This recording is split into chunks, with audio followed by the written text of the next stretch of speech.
Okay, they'll all be seated. I can't see whether Ron Olson is in the front row or not. Ron, are you here? Okay. Ron wanted to, well, we'll get you a mic. Because we're transferring, we want to get it all corrected.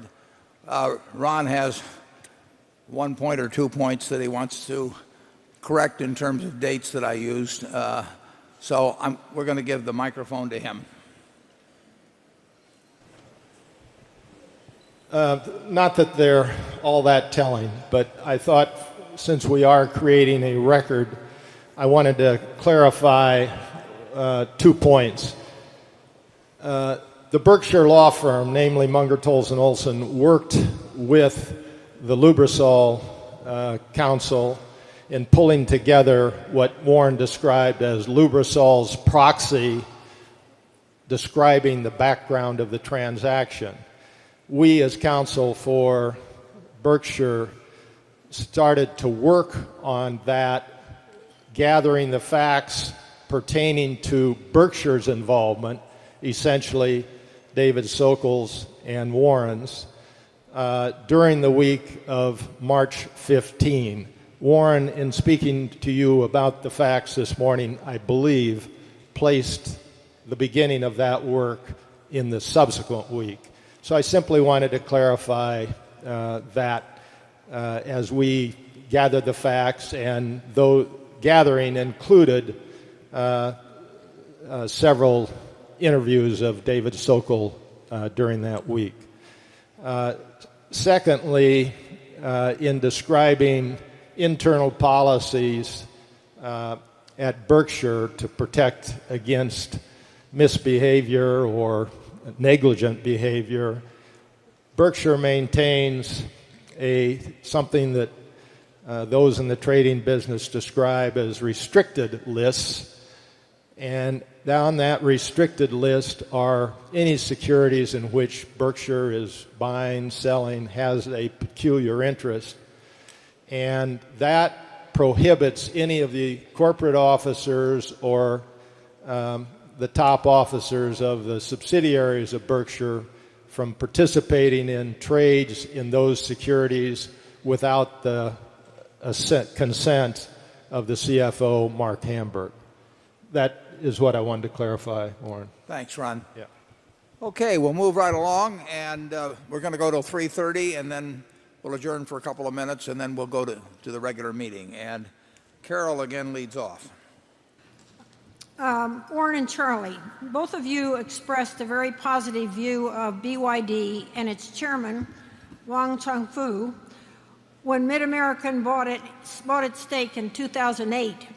Does BYD remain as attractive a long-term investment now as it was when you acquired your stake? If so, why? Has BYD's recent pattern of unexplained product launch delays affected your confidence in the operation? Charlie's the BYD expert, so I'm going to let him start on that one. Well, of course, the price is still way higher than the price Berkshire paid, and so almost by definition, it's not quite as cheap as it was then.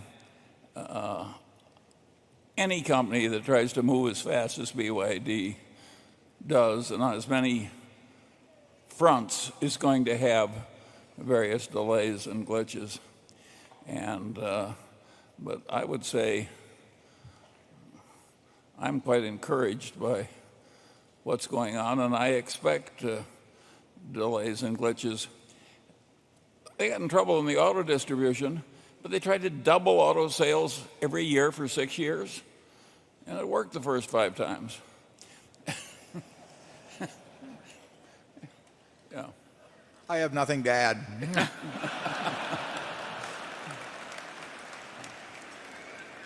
Okay, number 10. Hi, Warren and Charlie. My name is Catherine Borud. I'm from Los Angeles, California. I invest primarily in commodities and commodity equities. I started out back in 2007 buying oil. In the summer of 2008, we reached the peak of the oil bubble. That's when I reversed my holdings and started shorting oil. I made a nice profit.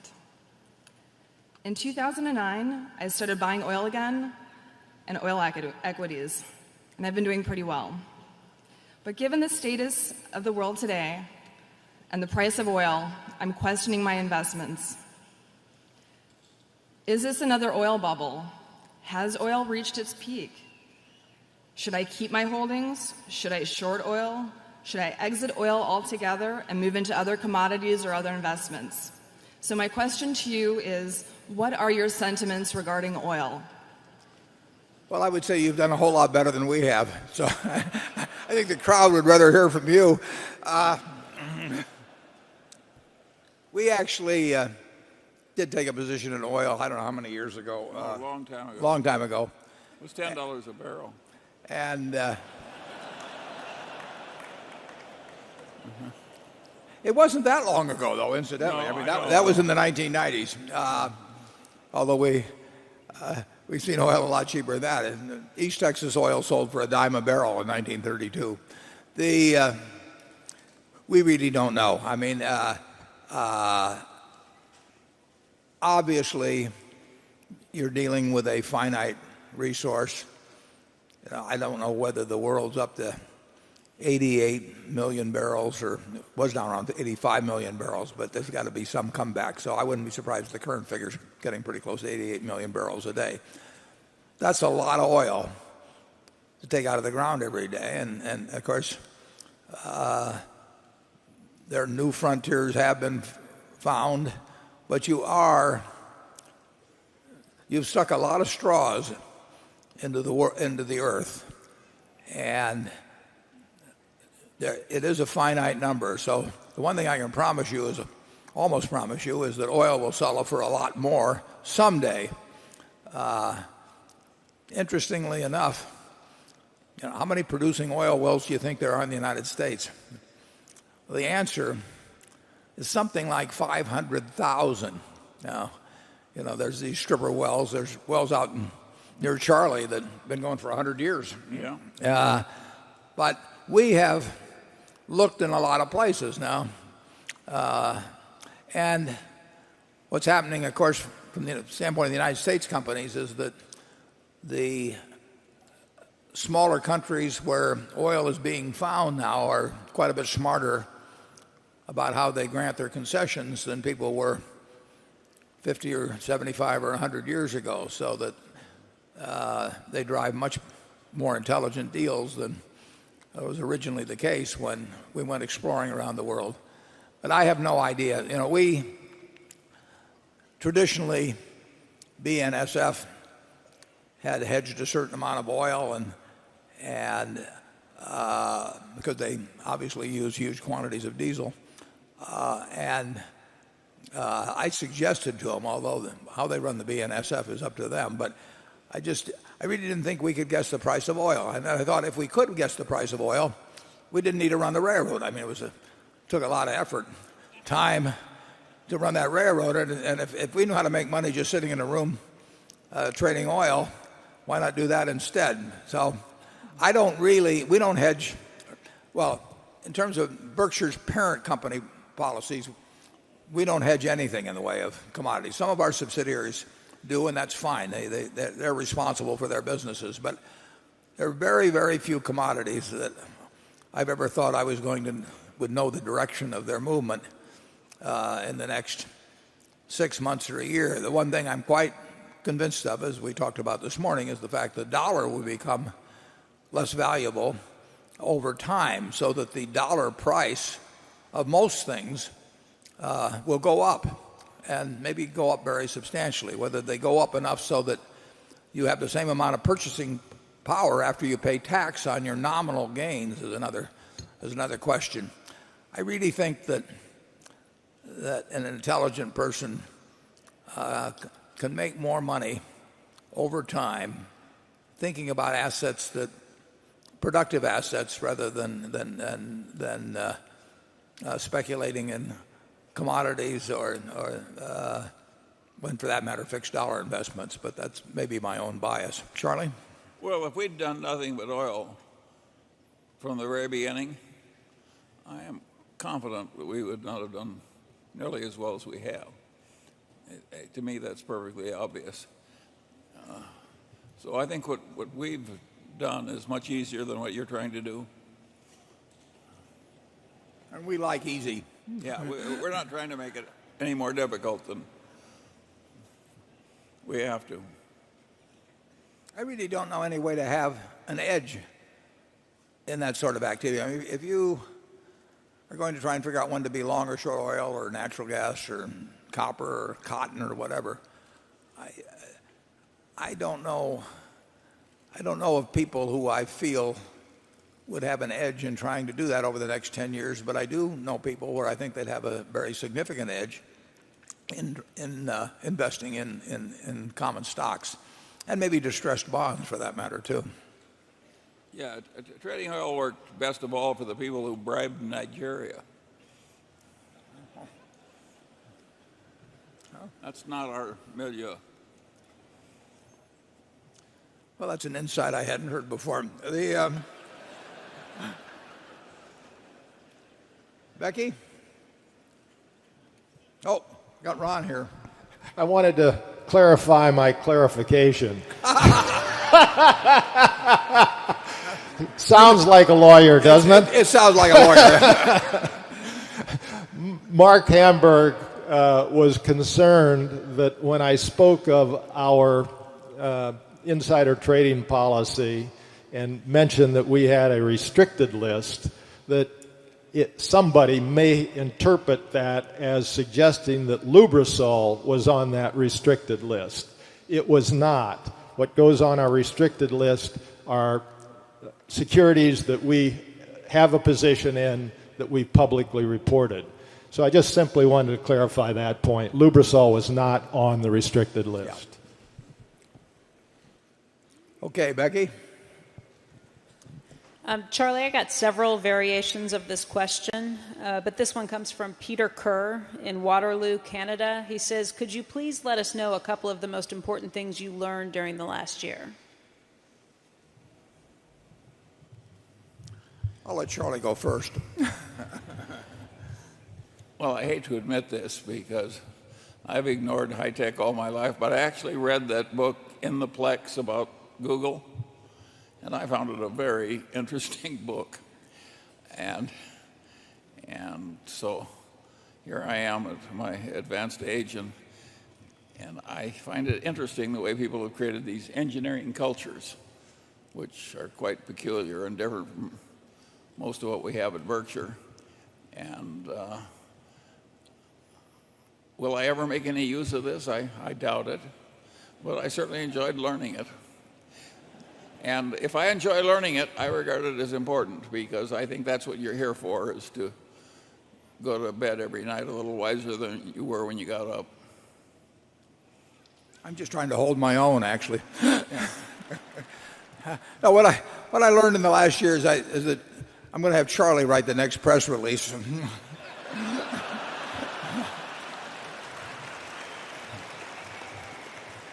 Warren, I approved that damn press release with no objections. The Berkshire shareholders are going to be in terrible trouble if they're relying on me to fix your errors.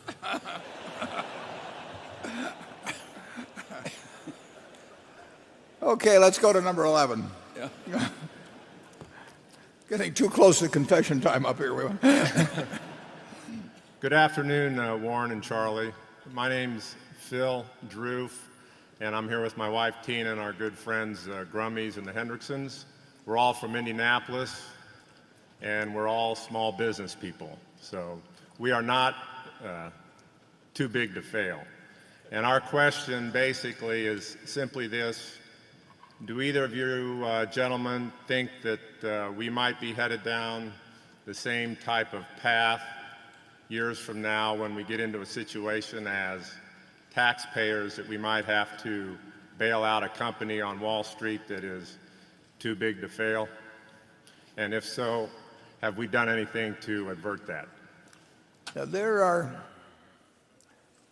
are institutions around the world that I think governments should properly, although people won't like it, but I think that there are institutions around the world that governments would properly.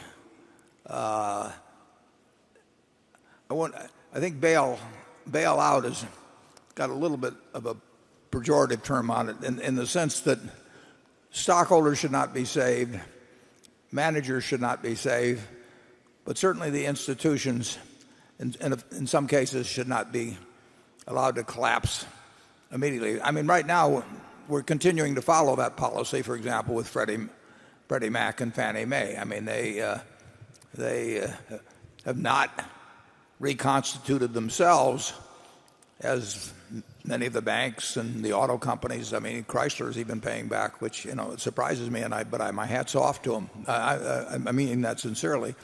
That I was really on the fence on saving the auto companies, but I think the administration did the right thing. I mean, they weren't saving the auto companies per se. They were still working at saving a very fragile economy, and like I say, and particularly in retrospect, they certainly, in my view, made the right decision.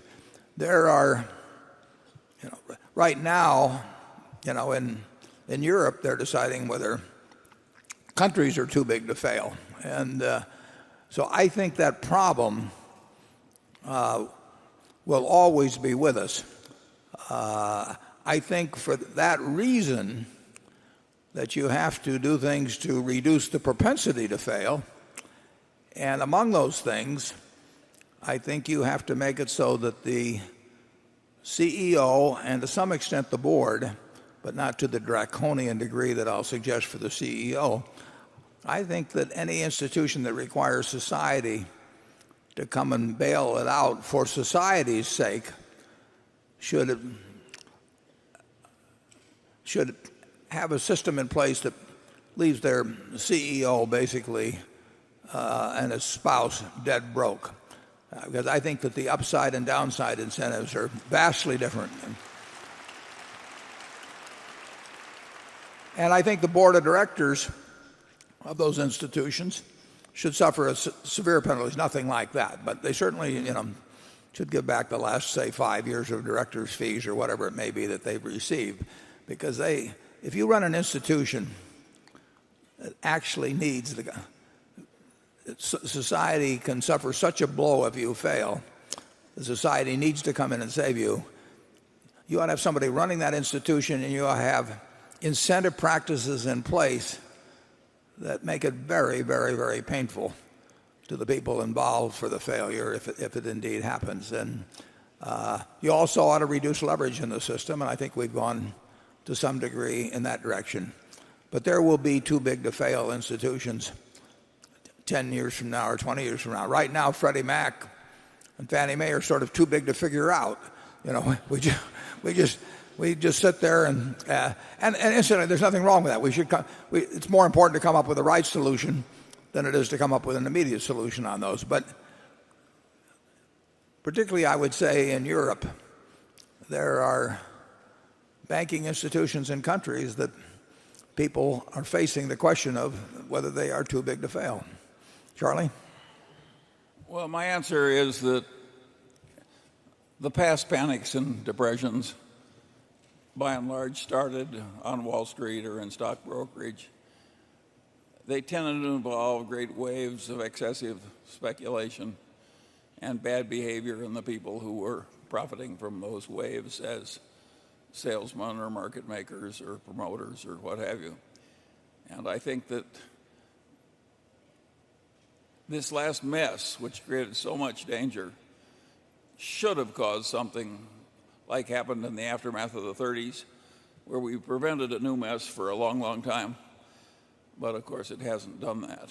And so I think you can confidently expect a new mess or two before your career is over. And I think it is really stupid for our country to have allowed this. Partly the failure is not one of evil, it's one of stupidity. And part of the stupidity is in our great academic institutions, who believe a whole lot of things that aren't true. And that is a really hard problem to solve. You're talking about particularly in finance. Yes, of course. Right, And economics, too. Yeah. No, those are not hard sciences, finance and economics. And finance really attracts people who should have gone into snake charming or. If there's anybody we've forgotten to insult, just pass the note up and we'll get to you. Yeah. Okay, Andrew? This question comes from a shareholder based in Washington, D.C., who's asked to remain anonymous. This person says, Warren, in the past year, you and Melinda Gates resigned from the board of the Washington Post. What does this say about Berkshire's intention to hold the Washington Post stock over the long term? And is this related to the problems at its for-profit education business, Kaplan? No, I made this statement actually publicly, and they may have only run it in the Post. I'm not sure about elsewhere, but I made the statement that we would not be selling any stock, and it had nothing to do with that. That I'm a phone call away from Don Graham or anybody else at the Post, and they can just save a lot of directors' fees, and I can save a lot of travel. If at age 80 I decide that I'd rather spend a few more days at Berkshire and less on the road, we will not be selling any Post shares. Normally I won't comment about what we'll do on marketable securities, but I'll be unequivocal about that. And my enthusiasm for the Post itself and the management is 100% what it's always been, and I am just available a lot cheaper than before if the Post management wants any advice. I don't think Melinda did it on the basis of age. You'll have to ask her. I really decided at 80 that I'd been there since 1974 with an interruption when I was at Cap Cities ABC, and it's just a lot easier this way. Charlie, you have any thoughts on serving on boards generally? Charlie's on the Costco board.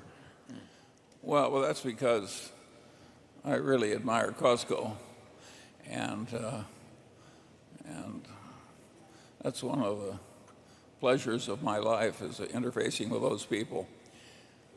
But that's the only one where I don't have a big ownership interest. I think generally speaking, serving on a whole lot of different boards is for the birds. No, I agree. Okay, area 12. Good afternoon, Mr. Buffett and Mr. Munger. I'm Mark Rabinov from Melbourne, Australia. As an investor from the Asian region, I am concerned that a weaker dollar will erode the value of my Berkshire stock. However, Berkshire is highly productive with real pricing power. So can I be confident that over the long term, any fall in the dollar will be offset by a rise in the value of my Berkshire stock? And by that I mean in addition to any intrinsic growth in the underlying business. The answer is no. It'd be a lot easier if you just had the Australian dollar go down. The Australian dollar was one of two currencies that we did own last year that contributed to the $100 million profit. But no, I cannot tell you what policies will be followed in the United States and what policies will be followed in Australia that will what they will be and how they will affect the relative value of those two currencies, say 10 years from now. I think the movement could be quite dramatic, and I think it actually could be dramatic in either direction. That's why I don't know what to do. But the only promise you'll get from Charlie and me about Berkshire is that we do every day, as I said in the annual report, try to think about increasing the earning power and the intrinsic value of Berkshire, and to the degree we increase it, the shareholders will, or to the degree we decrease it, the shareholders will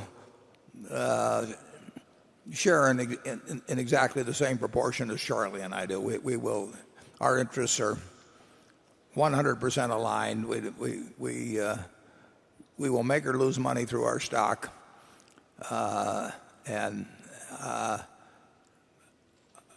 luck to some extent will determine how well we do. We know we can't do remotely as well in the future as we have in the past. There is no way to compound.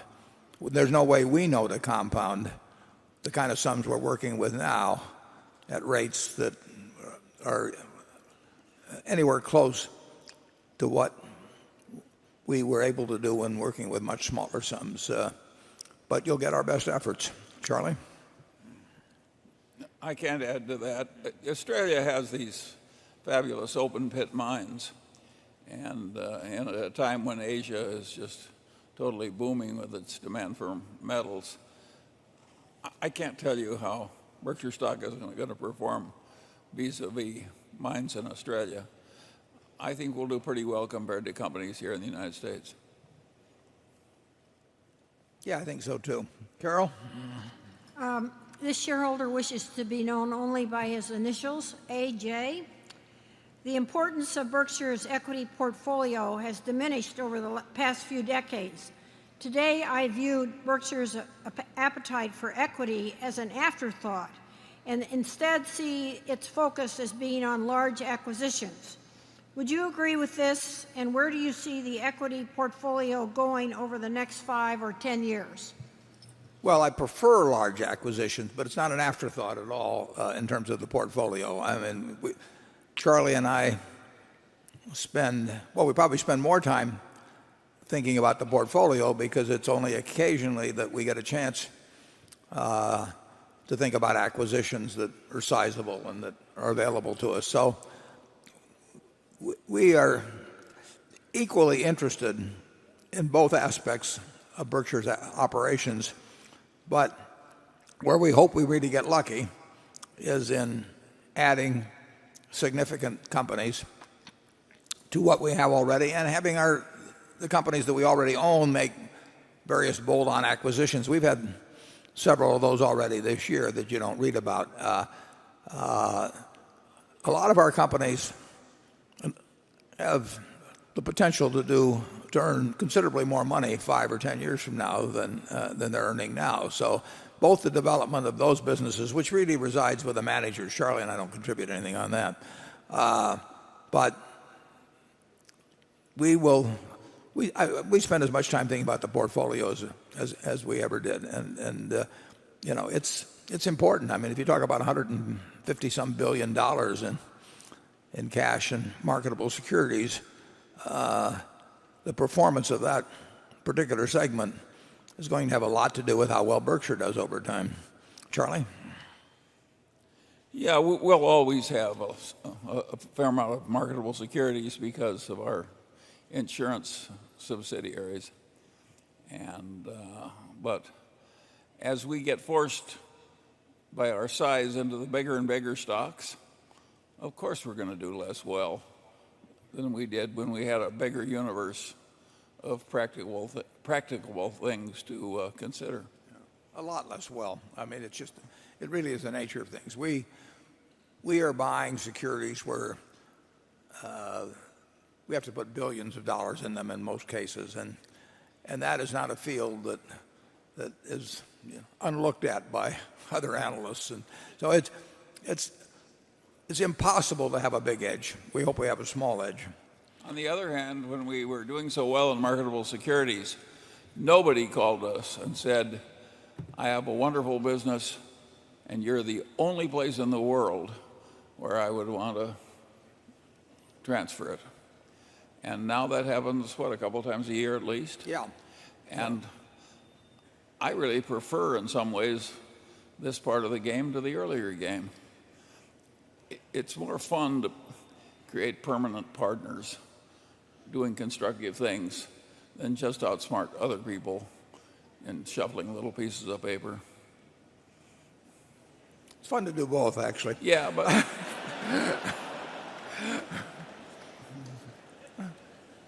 well, I don't see you holding back. Okay, let's go to the other room, 13. Hi, I'm Whitney Tilson, a shareholder from New York. Thank you for including in your latest annual letter such complete and clear valuation information regarding Berkshire. You stated that the operating earnings of the insurance businesses are excluded from your earnings table. And I know you said this morning that 2011 is going to be a break-even year at best, but in light of the disclosure in the annual report that Berkshire earned $17 billion in profit over the last 8 years without a single money-losing year, are you being overly conservative? Don't you think the intrinsic value of your insurance businesses is more than just their float, especially Geico, for the reasons you discussed this morning? Yeah, I'd agree with that, Whitney. But it's very hard to estimate, what the normal underwriting profit might be over the next 20 years or something of the sort. And so I agree with you. I don't know whether I'd call it overly conservative. I would say it's conservative to assume break-even underwriting. But as you will, I mean, if we had another Katrina or something of the sort, and forget about winter storms in Europe and all that, I mean, we could lose significant money in underwriting this year, and we expect to lose significant money in underwriting, maybe every 5th year, every 10th year, whatever it might be. But I think you're right in saying that it would not be inappropriate to include some normalized underwriting profit in addition to the calculation that I made in the annual report. Whitney, let me help you by asking another question of Warren. Is there any other large casualty insurance operation in the world that you know of that you would trade for ours? Well, not remote. No, nothing close. I mean, however we lucked into it, we have an unbelievable insurance operation, and I mean, Geico, is fabulous, and if you think about since 1936, the idea has been out there, but with all the strength that all the other companies had and the agency plants and everything else, Geico has now moved to where it's the third largest in the United States and gaining ground every day on the two ahead of them and doing it very profitably. Geico's combined ratio, Geico had an underwriting profit of close to 8 points, as I remembered in the first quarter. Now that's going to be probably the best quarter of the year, I should add, but it's a marvelous business. Ajit has built a business from scratch in the reinsurance business that in many respects, he operates all alone. He may not see a lot of transactions in any given period of time, but there are certain things where if somebody wants huge amounts of insurance and a quick answer, or even a slow answer sometimes, we'll give them a quick one, there's really nobody else to call. It's a little like Charlie mentioned on acquisition opportunities. So he's done it. I mean, it didn't exist when he got there. Tad Montross has got a magnificent operation at Gen Re. I mean, it had to get shaken out to quite a degree, but Tad has got a very, very disciplined business there. And then we have a group of smaller companies that some of them have some very unusual franchises. So they're really, I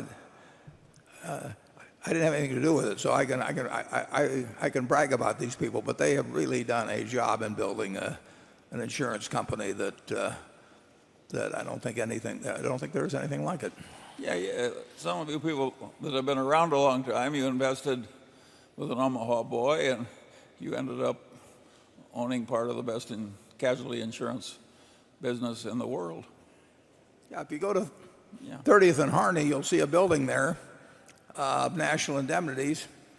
We paid $7 million for National Indemnity, $1.4 million for its sister company, National Fire and Marine, and that's the same building that we operated out of in 1967. We're operating out of it today. The only difference is that today it's got more net worth than any insurance company in the world. Yeah, so it's not that great a business as a business, casualty insurance. It's a tough game. There are temptations to be stupid in it. It's like banking. But if you're in it, I think we've got the best one. Okay, with those modest statements, we'll move on to Becky. This question comes from Mark Jordan in Charleston, South Carolina. He writes, in a period of high inflation, which particular businesses owned by Berkshire Hathaway will perform the best, and which will perform the worst, and why? Well, the businesses that will perform the best are the ones that require little capital investment to facilitate inflationary growth and that have strong positions that allow them to increase prices with inflation. And we have a candy business, for example, and the value of the dollar since we bought that candy business has probably fallen at least 85%, I would say, 80 to 85%. And that candy business sells 75% more pounds of candy than it did when we bought it, but it has 10 times the revenues, and it doesn't take a lot more capital. So that kind of a business, any business that has enough freedom to price to offset inflation and doesn't require commensurate investment or a huge investment to support it, will do well. Businesses like our utilities, which get, in effect, a bond-like return, but require, if you're going to build a generating plant and it costs twice as much per kilowatt hour of capacity, and all you're going to get is a fixed return, and yields on bonds go up perhaps dramatically if you get high inflation, is not going to do that well in an inflationary period, just because it has certain aspects of a bond-like investment, and bonds generally are not going to do well in inflation. Charlie? Well, but like our insurance operations,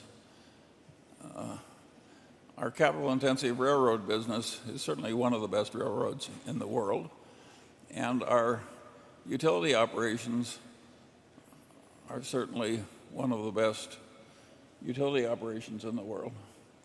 And so it isn't all bad to be up there world class in your main businesses.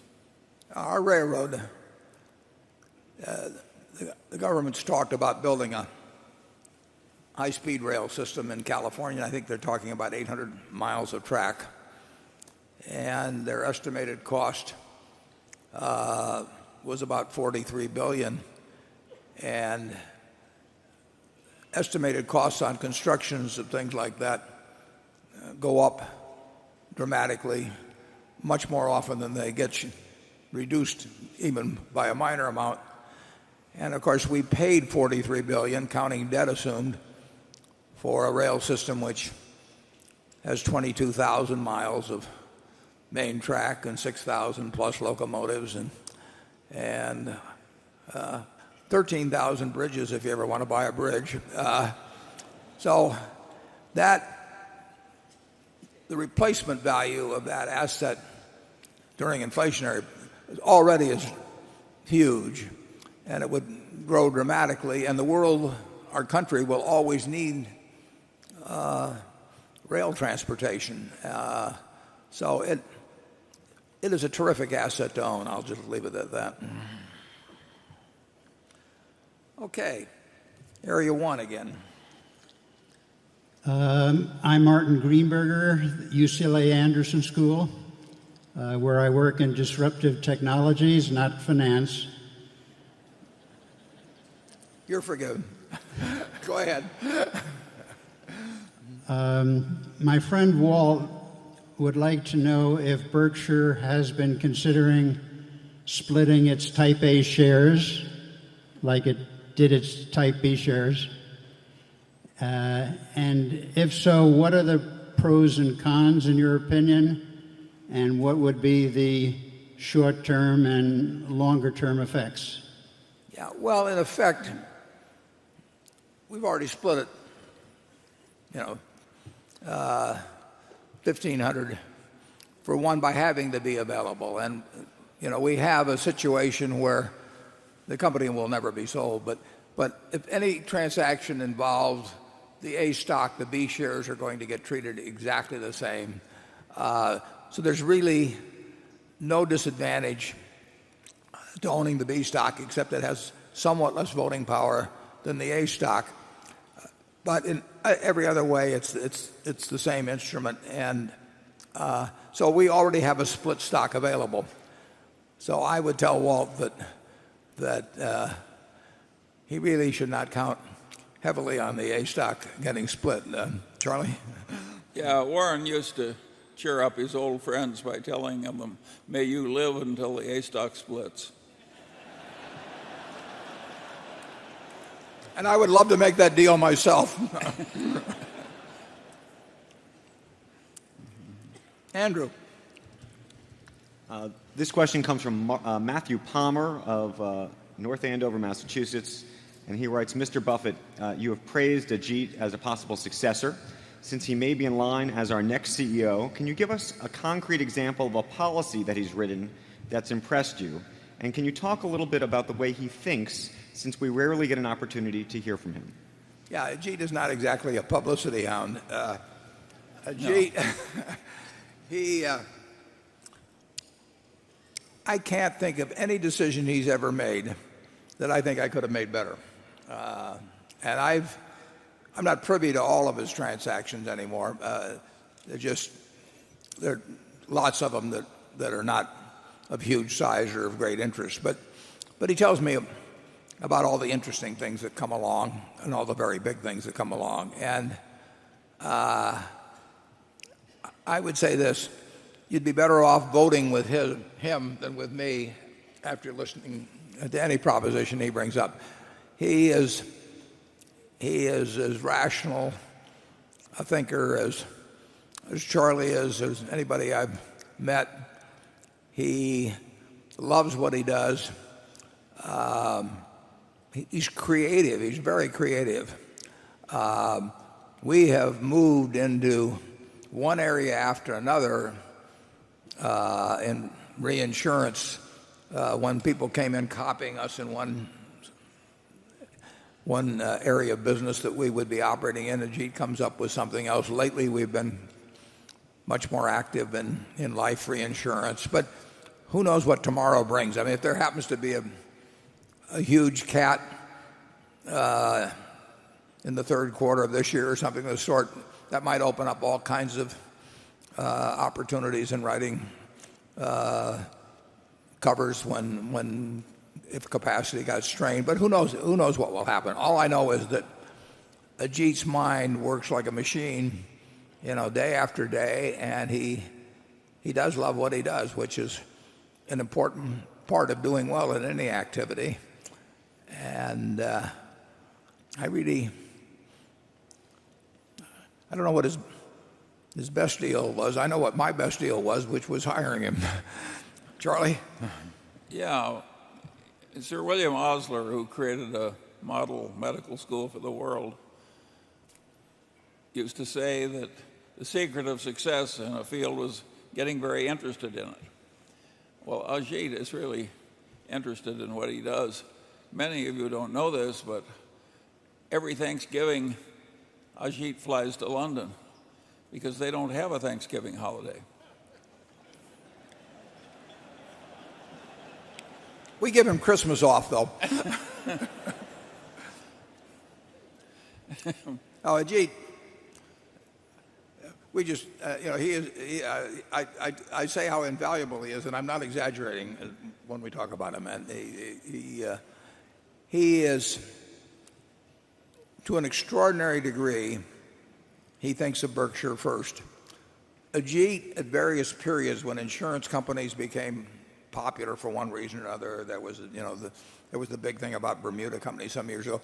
Ajit could have monetized himself to an incredible degree. He still could do it. I mean, people would hand him a significant percentage of any company being formed with lots of money, so that immediately he could create, I would guess, in the hundreds of millions of wealth without lifting a finger, just by somebody putting up, a couple $1 billion and saying you've got 20% of it or whatever it may be. And I mean, and listen, he's smart. He knows that, and it doesn't cross his mind to do anything like that. I mean, we have in comp. He always he always thanks me for what I do at the end of the year, and I feel I've left off a zero, when I get all through.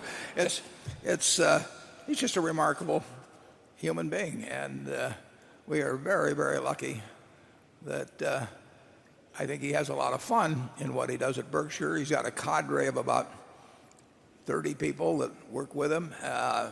There's many more that are settling claims and doing that sort of thing on runoff business, but you won't find anything like it, in my view, not only in the insurance world, but really in almost any part of the business world.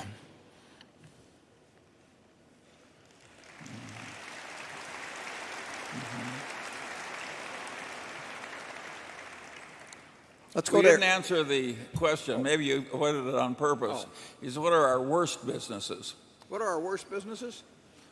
Well, generally speaking, and this is general, I've made certain mistakes in going into smaller businesses that really never had the potential of becoming big. But I would say overall, probably I would call retailing, Dexter was our worst business, but I have the Furniture Mart obviously is a terrific operation, but we have not made, despite being in numerous retailing, quite a few retailing businesses for quite a while, we have not created major earning power there. Wouldn't you agree on that, Charlie? Yeah, but luckily it's a small part of the operation. Yeah. But you're right. But that's been the hardest game for us. And if we were a little smarter, we could have figured that out better. Well, if we were a little smarter, we could have done a lot of things. Yeah, right. Yeah. Of course, Sears is a retailing business to some degree. Yes. And we had enormous success there. So maybe we started thinking we were geniuses. We were like the duck on the pond when it was raining, and we thought we were rising in the world because of merit, and it was just because it was raining. Yeah. Okay, we'll go to number 2. Joel Tillinghast, Boston, Massachusetts. What's the proper way to think about goodwill and return on capital? Berkshire's manufacturing, service, and retail businesses earn pre-tax returns on tangible capital over 20%, which suggests either skilled managers or fantastic businesses. But the return on allocated equity is in the single digits, which looks drab. Accountants treat intangibles similarly because they have different economics. For an indestructible brand like Sears or Coca-Cola, I can see why the intangibles should not be amortized because it's worth more every year. And your comments on Geico policyholders were one way to think about that. But all the tobacco companies have billions of dollars of goodwill, and unit sales of cigarettes decline every year in developed countries. So perhaps they should be amortized. And for Time Warner, AOL, goodwill definitely needed to be amortized. Yeah, goodwill, you mentioned AOL, Time Warner, something's right. It should be written off, actually. I mean, it wasn't, it was just a mistake in purchase price. The goodwill should not be used in evaluating the fundamental attractiveness of a business. There you should look at return on tangible assets, and even then there's some other adjustments you may want to make. But basically, in evaluating the businesses we own, in terms of what the management are doing and what the underlying economics of the business are, forget about goodwill. In terms of evaluating the job we're doing in allocating capital, you have to include goodwill because we paid for it. So if we buy, Coca-Cola goes back to 1886 and John Pemberton at Jacobs Pharmacy in Atlanta, and there was not a whole lot of goodwill put on the books when he sold that first Coca-Cola. If you were to buy the company now, the whole company, you would be putting a figure, of $100 billion or something like that on it. You shouldn't amortize that. And you shouldn't, in judging the economics of the business, look at that. But in terms of judging the economics of the business that purchased it, we'll call it Berkshire, then you have to allow for the goodwill because we are allocating capital and paying a lot for it. I don't think the amortization of goodwill makes any sense. I think write-offs of it, when you find out you've made the wrong purchase and the business doesn't earn commensurate with the tangible assets employed and plus the goodwill, I think write-offs of it make sense. But when looking at businesses as to whether they're good businesses, mediocre businesses, poor businesses, look at the return on net tangible assets. Charlie? Well, I think that's right. But as the gentleman says, when we buy a business, a whole business, we never get a huge bargain. And of course, we may get down toward 10% pre-tax earnings on what we pay. That isn't so awful as you think when a lot of the money comes from insurance float that costs you nothing. In other words, if you have $60 billion afloat and God gives you $6 billion a year of earnings, it's not all bad. Well, on Lubrizol, we're paying close to $9 billion for the equity, and it earns. And you should make adjustments for debt, but it's not an important factor there. And current rate of earnings is probably $1 billion pre-tax. And now Lubrizol itself is employing they're employing call it $2.5 billion of equity to earn that $1 billion of pre-tax. So it's a very good business in terms of the assets that are employed. But when we end up paying the premium we pay to buy into it, it becomes $1 billion pre-tax on something close to $9 billion. You have to judge us based on close to a $9 billion investment. You have to judge James Hambrick in running the business based on the much lower capital that he has been employed. It can turn out to be a very good business, and we could turn out to have made at least a minor mistake if it isn't as good a business as we think it is now, but still is a very satisfactory business based on the tangible capital employed. Charlie, can you make that clearer? Well, it's just we are not going to buy, in the climate we're in now, operating businesses that are all decent for low prices. It's just not going to happen. Carol? In the book about Charlie, Damn Right, by Janet Lowe, Charlie talks about his view on teaching finance. He says that he would use the histories of 100 or so companies that did something right or wrong as a basis for teaching the course. Could each of you, and since this concerns Charlie, we'll start with Charlie, give us an example or two from either category, right moves or wrong moves? I predict Charlie's going to talk about Costco. Go ahead, Charlie. Well, Costco, of course, is a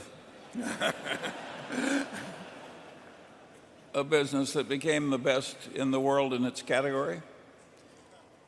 And it did it with an extreme meritocracy and an extreme ethical duty, self-imposed, to take all its cost advantages as fast as it could accumulate them and pass them on to the customers.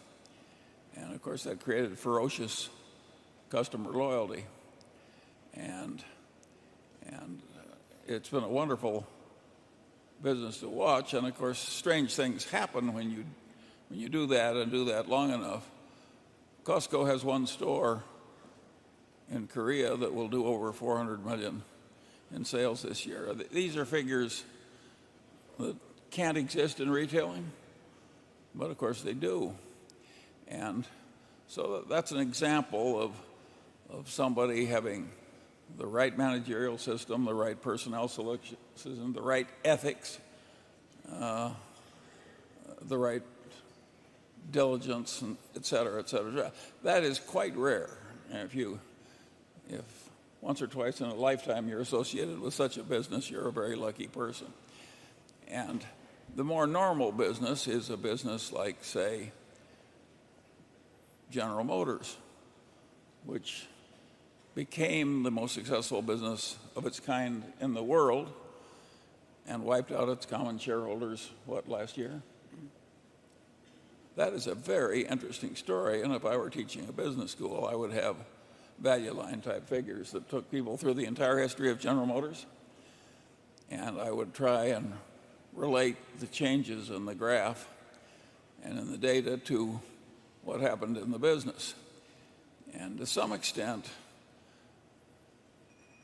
they faced a really difficult problem.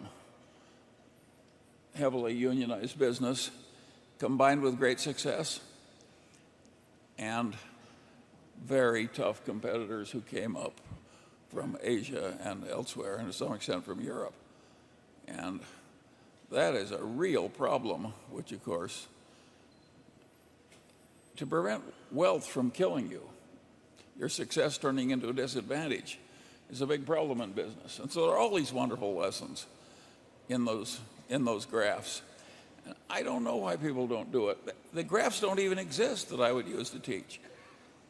I can't imagine anybody being dumb enough not to have the kind of graphs I yearn for.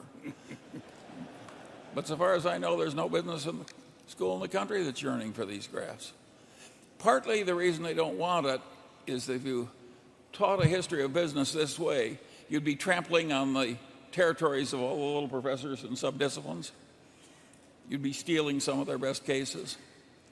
And the bureaucracies, even academic bureaucracies, people protect their own turf. And of course, a lot of that happened in General Motors.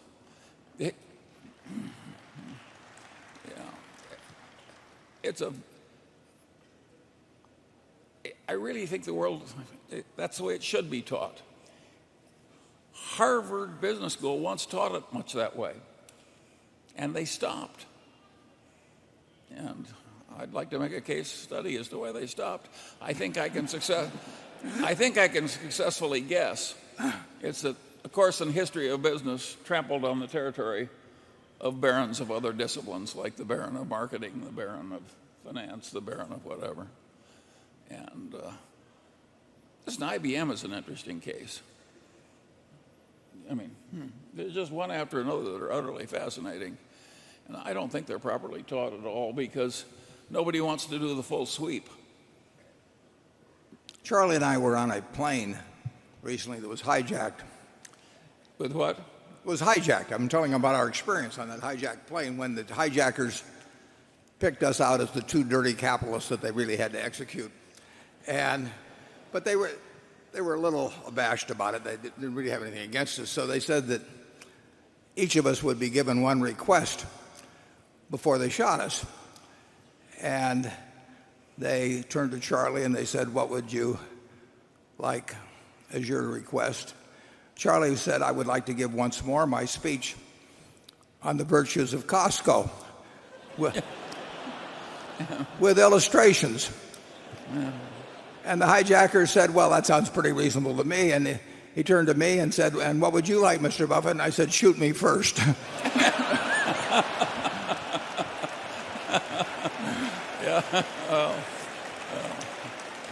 Anyway. Okay, number 3. Sumit Mehra from Kashmir in India. Mr. Buffett, hope you enjoyed your first trip to India. I sure did. Here's my question. One of the most important things that drive people are incentives. But if you live in a rich society, it's very hard to get your kids to work hard and reach their full potential because they just don't need to. So if you or Charlie decide to have a kid in the next 5 years, there'll be a star in the east. It will take more than a decision.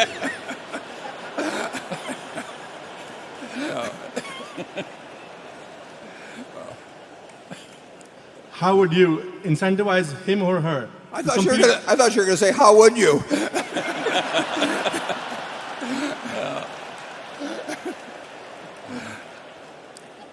No, it's a good question. I apologize for interrupting. How would you incentivize him or her to compete against the hungry and highly motivated kids from emerging markets like China, Brazil, Russia, or India? Yeah, I think certainly that if you are very rich and you bring up your kids to think that they are more important in society or that they have some special privilege simply because they came out of the right womb, that's just a terrible mistake. But Charlie has raised 8 children that I know quite well, most of them, and I don't think any of them have that sense. But if you really are going to raise your kids to think that other people should do all the work for them and that they will be entitled to sit around and fan themselves for the rest of their lives, I mean, you will probably not get a good result.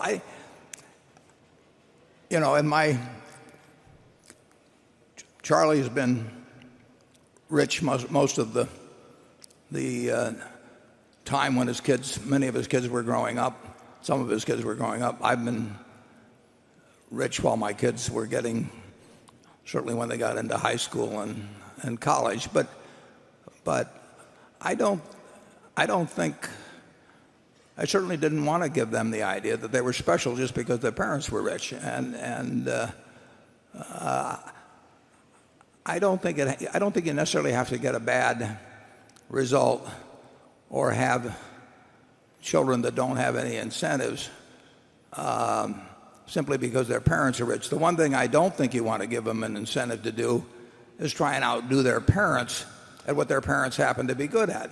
I don't think that makes sense whether you're a professional athlete or a rich person or whatever it may be, a great novelist or you name it. But I really think if you're rich and your kids turn out to have no incentives, I don't think you should point at them. I think you should probably point at yourself. Charlie? Well, I don't think you can raise children in an affluent family and have them love working 60 hours a week in the hot sun digging fence post holes or something. That's not going to work. So to some extent you are destroying certain kinds of incentives. And my advice to you is to lose your fight as gracefully as you can.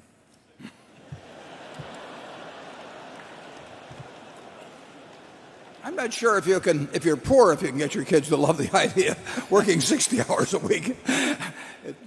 They may have to, but the kids that really get interested in something will work no matter how rich they are.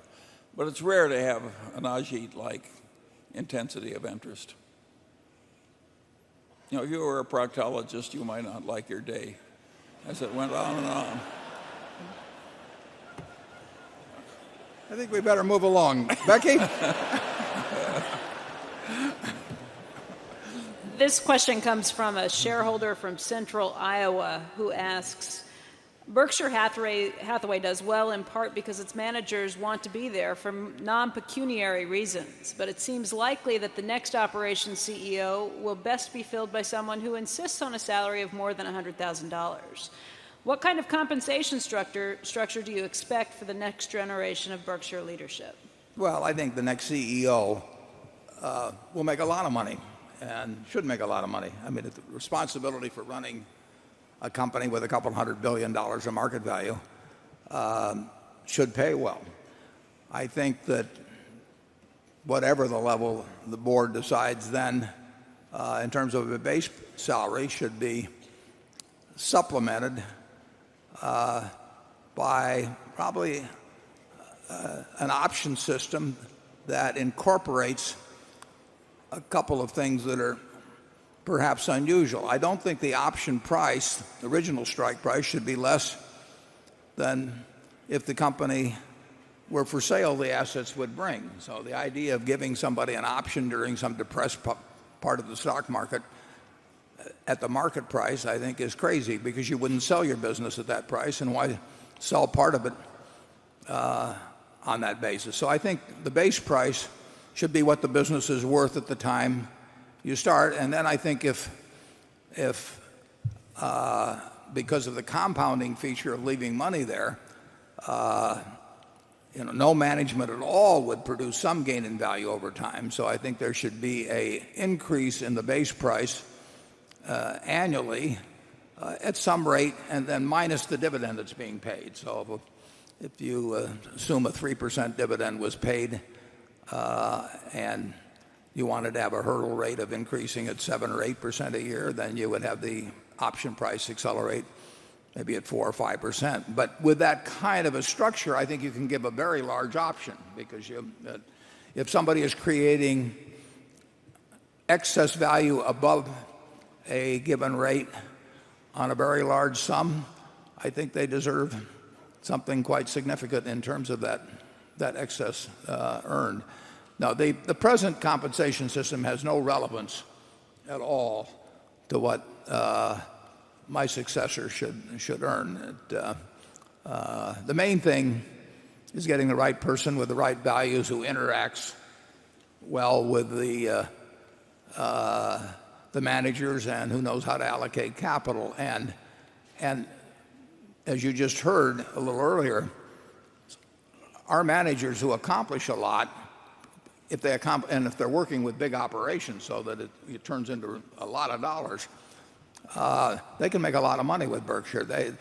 Nothing is worked off the eccentricities of Charlie and me at the top level.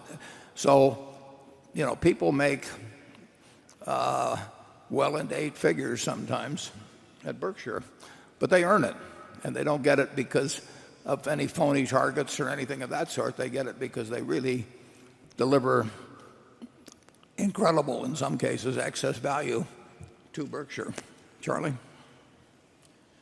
Well, I hope it will be a long time in the future, and I don't regard it as absolutely inconceivable that Warren Spot will someday be occupied by a very rich man who has adopted Warren's system of pay.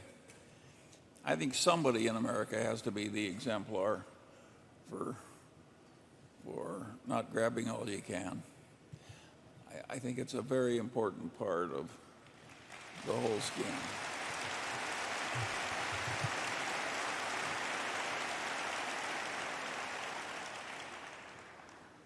I don't think you better run an ad, though, after I go that says CEO wanted $100,000 pay plus pleasant surroundings. Okay, we'll go to number 4. Hi, Mr. Buffett, Mr. Munger. My name is Vern Cushenberry, and this question is on behalf of a group of investors that made the trip up today from Overland Park, Kansas. Given your interest in renewable energy and natural resources, I wonder if you'd be willing to share your thoughts on how a world of limited and depleting clean water supplies and declining food stocks affects your investment strategies and thinking on the future. Yeah, I would say it's an important subject, but it doesn't affect our investment strategy to any real degree. In other words, we would love to buy another Geico. We would love to buy another BNSF. We'd love to buy another Mid-American.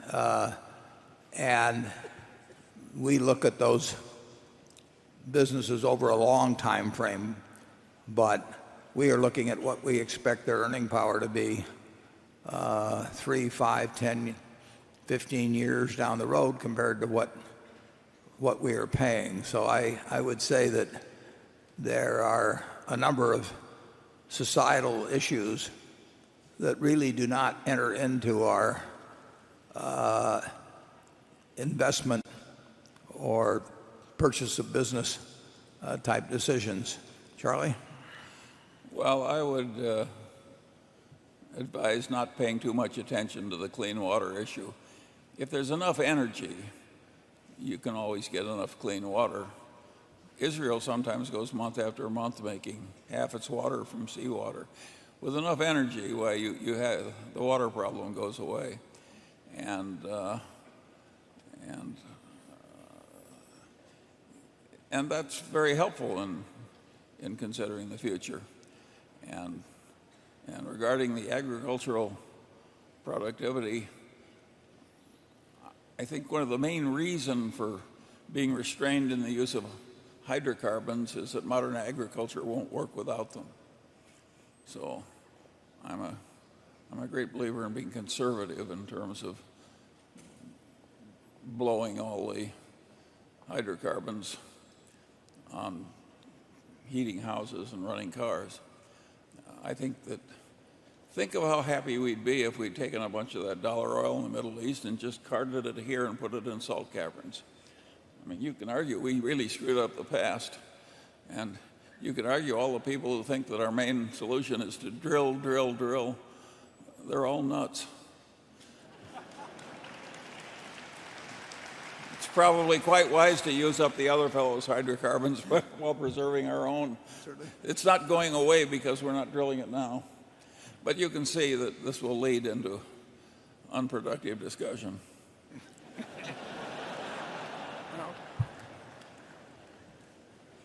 Okay, we'll move right on to Andrew. This next question actually just came in by email from someone in the audience from their BlackBerry, actually a prominent investor who asked that his name not be named. His question is the following. He writes, your purchase of Lubrizol was done in a negotiated transaction. The board of Lubrizol did not market the company for sale nor run an auction. According to the proxy, you did not permit the company to run a go-shop process, despite their request that you allow them to do so. Did the board of Lubrizol breach its fiduciary duty by not running a more competitive process to sell the company? And if not, why not? Let me do this. Okay, Charlie will. He volunteered. The answer is no, the board at Lubrizol did not breach its duty because we were not going to participate in the transaction if they didn't do it our way. Yeah, we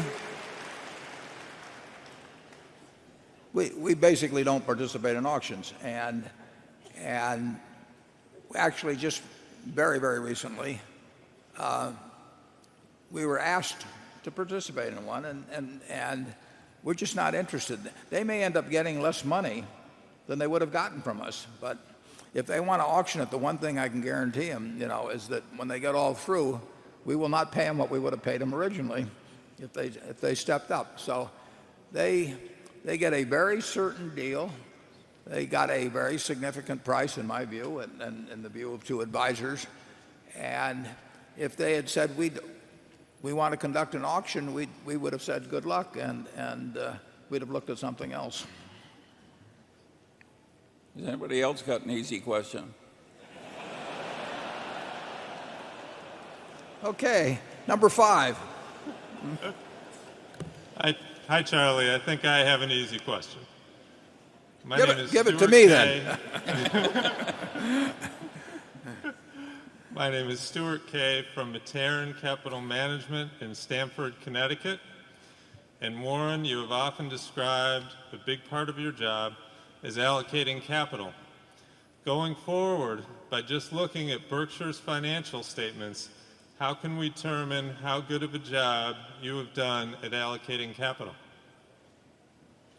Well, the real test will be whether the earnings progress at a rate that's commensurate with the amount of capital that's being retained. And over time, a market value test, but markets can be very volatile and capricious. But over time, obviously, unless the market value of Berkshire is significantly greater than the amount of capital that we have kept from you, retained, and used to buy businesses, the verdict is against us if we ever start selling at a discount to that factor. But you just have to, it is not a perfect measurement, and certainly is not on any 3-month or 6 months or even 1 year basis.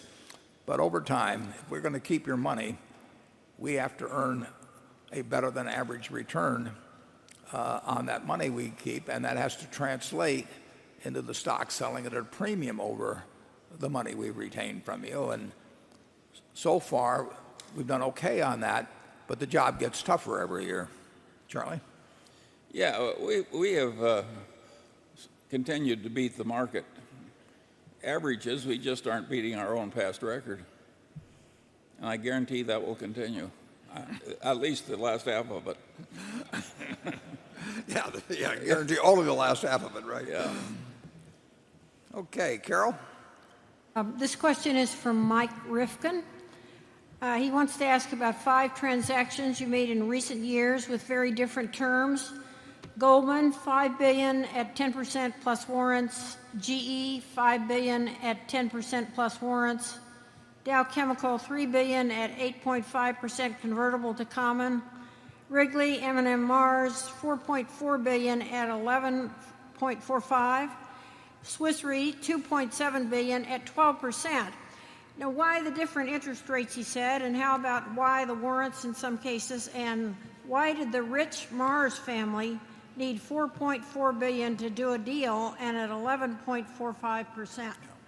Well, we'll let the Mars family speak for themselves, but in terms of comparing those 5 deals, it was $3 billion with GE, and the Mars deal actually involved a $2.1 million preferred stock, which has some unusual characteristics, so you have to look at it as a package. But the important thing is that every one of those deals was done at a different time, although the Goldman and the GE deals were done in close proximity with each other. And market conditions, you heard Charlie in the movie talk about opportunity costs. Our opportunity costs were different in every single one of those 5 transactions. And incidentally, we could have done I could have done a much better job of allocating our money, in terms of the post panic period. I was early on Goldman and GE compared to the situation 5 months later. But we not only don't have perfect foresight, sometimes it's pretty bad.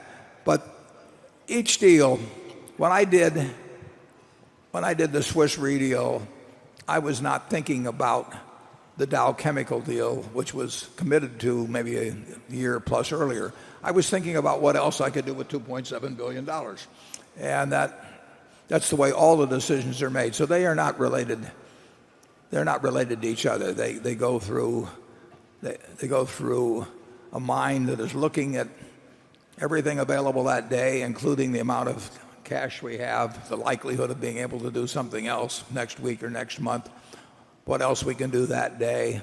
And past deals we've made don't really make any difference. In fact, one of the errors people make in business, and sometimes it can be a huge error, is that they try and measure every deal against the best deal that they've ever made. So they say, I'd made this wonderful deal for maybe an insurance policy written, it might be a company bought, it might be a stock bought, and they're determined that they're never going to make a deal that isn't that attractive in the future. And so they, in effect, sometimes they take themselves out of the game. The goal is not to make a better deal than you've ever made before. The goal is to make a satisfactory deal that's the best deal that you can make at the time. And Charlie relates it to marriage, and I'll let him expand on that. No, those are, of course we're going to make different deals at different times based on different opportunity costs. There's no other rational way to make deals. Okay, we'll go to number 6.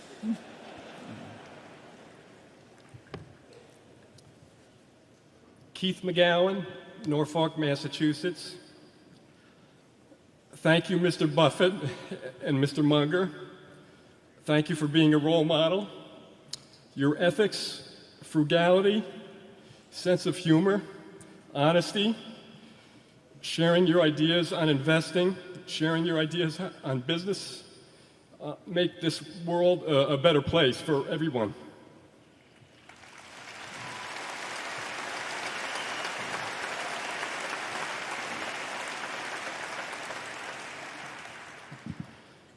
Charlie mentioned in a prior answer about continuous learning. Mr. Buffett, you read about 5 newspapers a day. You also read many annual reports and other business-related reports. You have the ability to read much faster than the vast majority of people. Reading is a fantastic thing.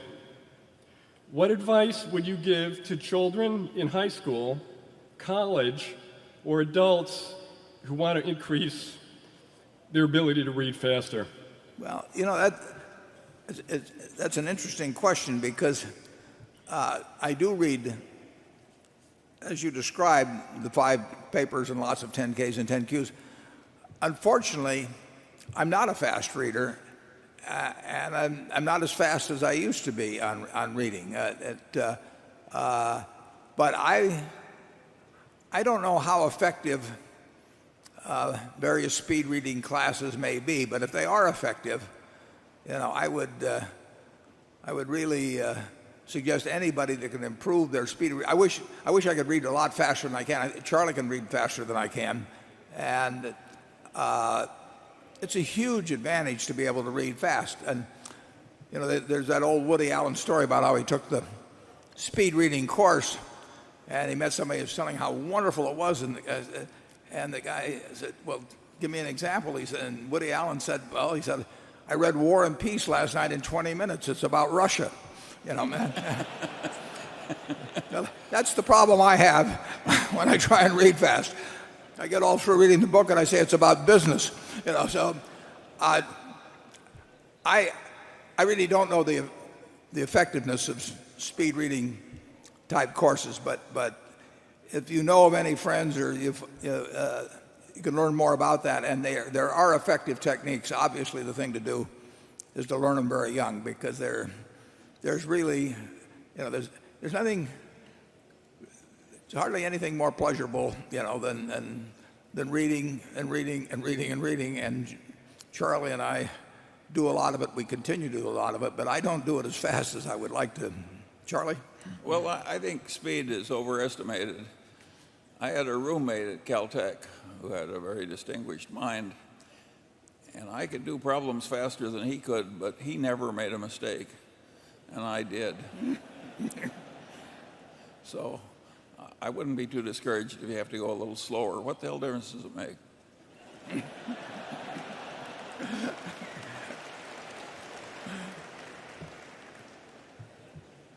I'll pass that peanut brittle for him. Yeah.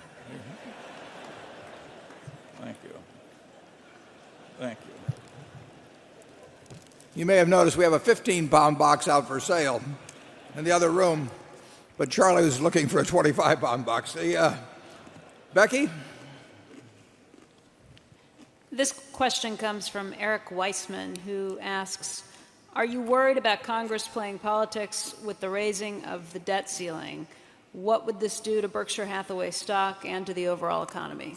You mean if they didn't raise it? If they didn't raise it. Yeah. Right. Well, it would probably be the most asinine, act that Congress which has ever performed. At one time in Indiana, back in the 1890s, I think they passed a bill. I know it was introduced. You can look it up on a search engine. They passed a bill to change the value of pi, the mathematical term pi, to an even 3, because they said it would be easier for the school children to work with. Well, that's the only bill I can think of that would give competition to a refusal to raise the debt ceiling. I mean, it's extraordinary. I mean, it really is extraordinary that with our deficit running, well over $100 billion a month, and all kinds of items that can be changed. I mean, having a debt ceiling to start with is a mistake. I mean, it doesn't. The United States of 2011 has a different debt capacity than the United States of 1911, and it's going to be a growing country, and we're going to have a growing debt capacity. That doesn't mean I think it's a great idea at all to have debt growing as a percentage of GDP, but to stick debt ceilings on so that these games get played and all the time that gets wasted and everything, and the amount of number of silly statements that you hear, and it just seems such a waste of time for a country that's got a lot of things to do. But in the end, they won't, in my view. There's no chance that they don't increase the debt ceiling, and I would love to see them, Well, I'd love to see them eliminate the idea because it results in these periodic kind of stalemate operations where everybody uses it for posturing purposes and everything of the sort. But the United States is not going to have a debt crisis of any kind as long as we keep issuing our notes in our own currency. The difference between being able to borrow in your own currency and having to borrow in another currency is night and day. The only thing we have to worry about is the printing press and inflation. And if you're a member of the European Monetary Union, you have to worry about, you can't print money. You can go and get your co-members to try and help you out. But giving up the right to issue debt in your own currency is a huge step, and the United States has not done it. I don't know whether we've ever issued U.S. bonds in any other currency, but we certainly haven't made a habit of it. And the Japanese, incidentally, which have a very high ratio of debt to GDP, also have consistently borrowed in their own currency. And believe me, when it's time to pay somebody back, and you have a choice of paying, and you're forced to pay in somebody else's currency versus paying in your own, it's an entirely different proposition. Matter of fact, Charlie and I, we were trying to buy that bank back in Chicago. Yeah, in Chicago in the late 1960s. And this was a time of really tight money, and tight money was different then than tight money is today. I mean, tight money meant no money. And we wanted to buy this bank, and they wanted, the only place we could find some money, I think, was in Kuwait in dinars, wasn't it? Kuwait dinars. Yeah, and I thought to myself, and Charlie concurred, who the hell knew what they were going to say the value of the dinar was when we went to pay it back? I mean, it was not something over which we had a lot of control. So we decided not to borrow the money in dinars, even though I kind of wish we'd bought the bank. But, Charlie, have you got anything to say on that? No. I do think, I remember an era when we had a bipartisan foreign policy and all that. And I liked that era. And that was the Marshall Plan, and a lot of wonderful, constructive things were done. And they were generous things. Now it seems to me that both parties are trying to compete to see who can be the most stupid. And they keep topping one another.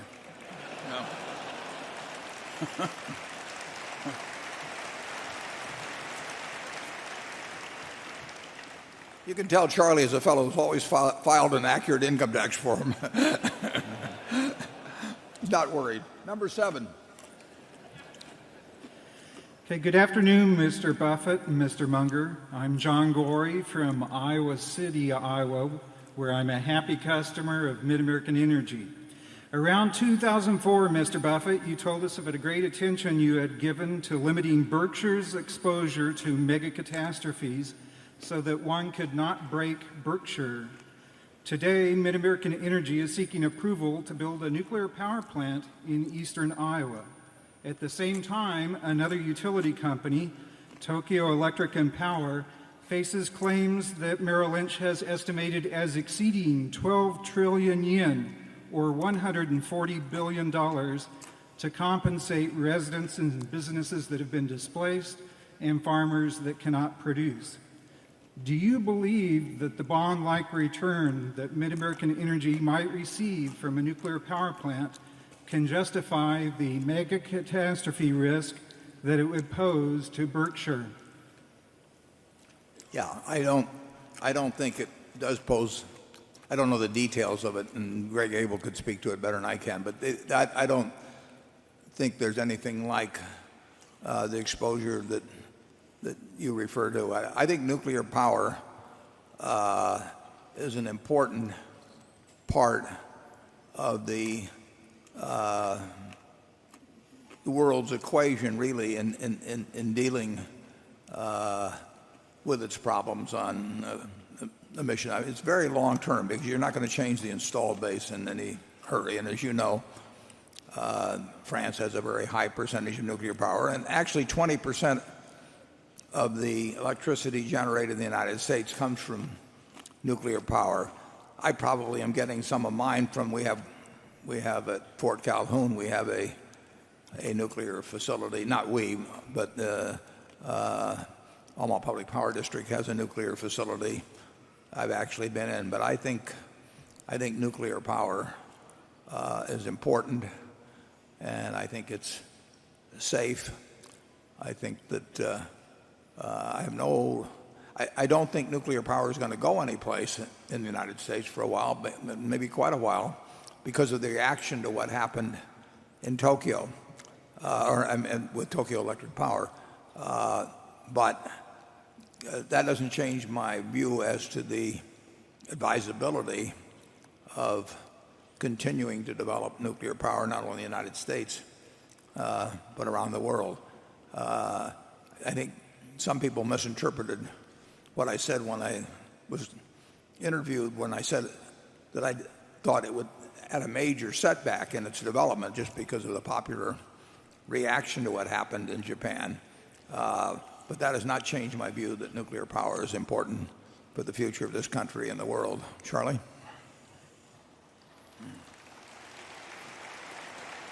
Yeah, we can't be so risk averse that things that have a very tiny chance of making a big dent in one subsidiary are unendurable for us.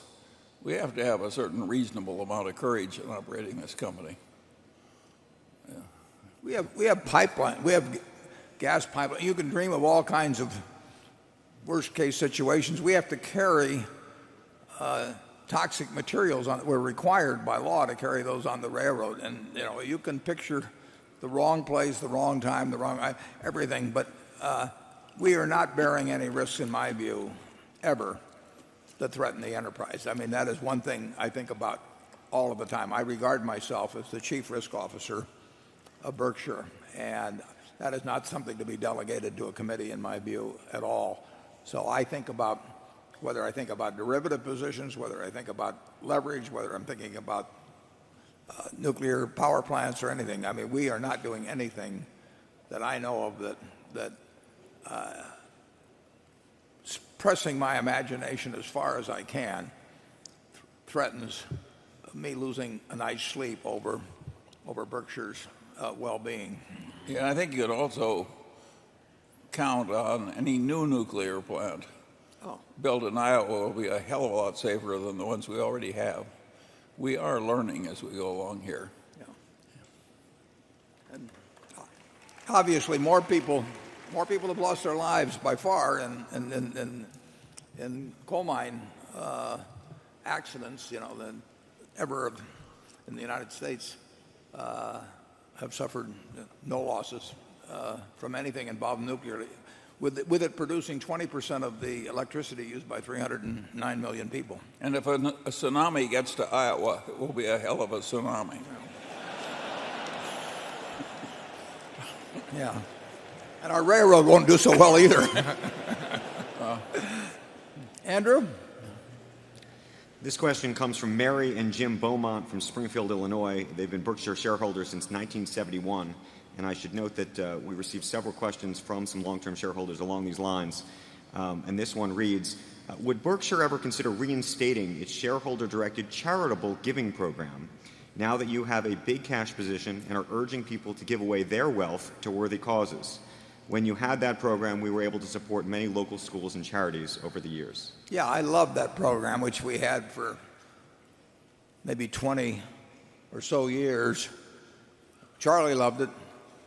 A lot of the shareholders loved it. And it was interesting because it was a tax-efficient way to let shareholders give away some money to whatever they chose, as long as it was a 501c3. And they could pick up to 3 charities. And some families, for example, used it as a learning device. When they would get the form from us, they'd get their kids around the table and they'd talk about philanthropy and why they were choosing what they did. And two things. Well, one thing that was very interesting about it is nobody else copied it. I mean, the rest of corporate America was not interested in having their shareholders direct contributions. They were much more interested in having the CEO direct contributions. So it did not catch on, despite a fair amount of publicity. We always had a small backlash of sorts from people who didn't like the charities that our shareholders were choosing. So Berkshire's name was on the check. The shareholders would tell us, we want $20 a share, let's say, and they own 10 shares so they can direct $200. They'd say, we want our $200 to go to more churches and synagogues. Actually were number one, but there were schools and there were all kinds of things. And we would always get some letters where Berkshire would be contributed to, say, Planned Parenthood of California, and people would say, well, we're not going to buy See's candy because Berkshire is supporting Planned Parenthood in California. And sometimes I would write the people a letter and tell them that when See's bought almonds or milk or anything like that, we didn't get into the charitable preferences of the person who supplied us, but it never really amounted to anything. Then we bought the Pampered Chef, and that was a different situation because with the Pampered Chef we operated through 50,000 plus independent contractors. These are women, largely women, who sometimes to supplement their income. We have at least one in the office, a woman that sells Pampered Chef's products.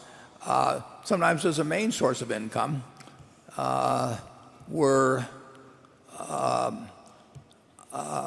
these 50,000 were independent contractors, and a campaign developed where people said that because Berkshire Hathaway gives money probably primarily to pro-choice organizations, and that was the direction. We had other people giving them to pro-life organizations. I mean, these were reflected the views of our shareholders, not of Berkshire management, but that they were going to boycott these independent contractors. And these were people who depended on the income, who had nothing to do with Berkshire's policies, and they were being hurt in terms of their livelihood. And in some cities, it became a radio campaign, and in some cities, people regularly started interfering with the parties arranged for our Pampered Chef consultants. And it was hurting a whole lot of innocent people who had nothing to do with Berkshire's policies, who had nothing to do with Berkshire. And at that time, reluctantly, we decided to end the program. I didn't mind at all losing some See's candy business or whatever to some people, but when we start affecting individuals, most of these people are not high-income individuals, and we're cutting off their livelihood because of something Berkshire is doing. It just became apparent to me that it was unfair to continue it, and reluctantly we stopped it, and I think it's too bad. We don't want the parent company involved in distracting arguments about the social issues of the times. Well, we certainly don't want it where it affects people who are just bystanders, basically, who have counted on us over the years to work with them. And it was literally affecting the income of thousands, primarily women, concentrated in certain communities around the country. Okay. But a lot of Berkshire stock is given away every year. It isn't like we've lost the flow of charity totally. No, a huge amount is given away. Partly that's because Charlie and I started our partnerships back in the 50s and 60s, and we've got a number of partners that are now in their 80s, and some of them have given away some exceptional amounts of money. You had a question earlier from Dick Holland, for example, and Dick Holland, I don't think it's a matter of record as the exact numbers, but he's given away huge amounts of money. over the years and continues to. And we've got dozens like that I would say are going to end up giving back 90% or more of all the money they've made in Berkshire. Okay.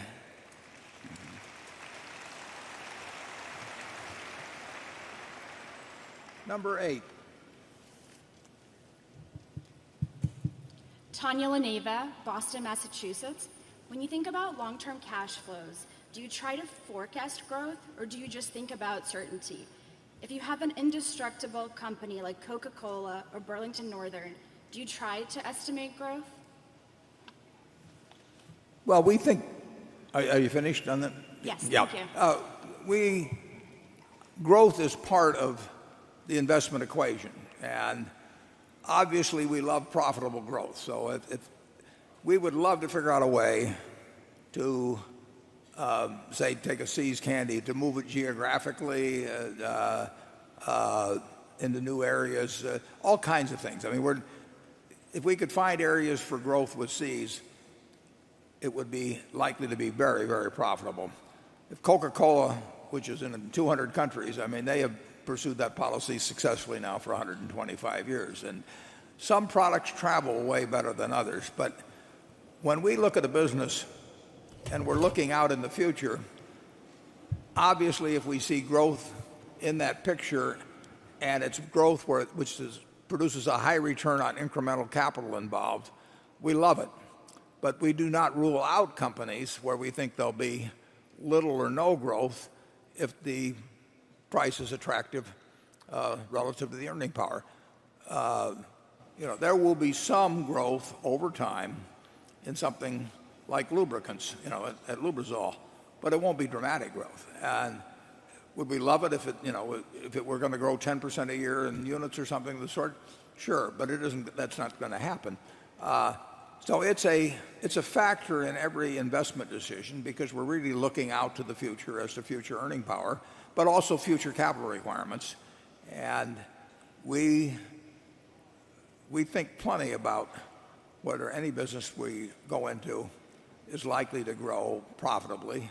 And sometimes we're right and sometimes we're wrong. But we don't rule out companies that have very slow growth or no growth possibilities. Charlie? Yeah, well, the interesting thing is that in our country, the business schools teach people to make these projections way in the future, and they program these computers to grind these projections out. And then they use them in their business decision making, et cetera, et cetera. I've always regarded those projections as doing more harm than good, and Warren has never prepared one that I know of. And where an investment banker prepares one, we tend to throw them aside without reading them. We turn them upside down, actually. What? We turn them upside down. Yeah. And I think an enormous false precision gets into things when you program computers to make forward projections for a long period of time. We make rough projections in our head all the time. Sure. And we don't do any of those formal projections because the fact that they're there in paper and came out of a computer makes some people think they must be significant. I really think they do more damage than they do good.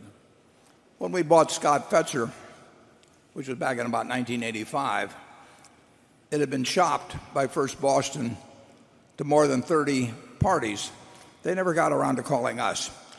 So after shopping it to 30 parties, Scott Fetzer finally was working out a deal with an ESOP after something else had fallen through. I forget the exact details. And I sent a letter to Ralph Shea. I'd read about it in the paper. I never met him, never talked to the guy. But I sent him a letter. I figured I'd gamble 21 cents or whatever the first class rate was then. And I said, we'll pay $60 a share if you like the idea. I'll meet you in Chicago Sunday. And if you don't like the idea, tear up the letter. So that took place, and Ralph met me. And we made the deal.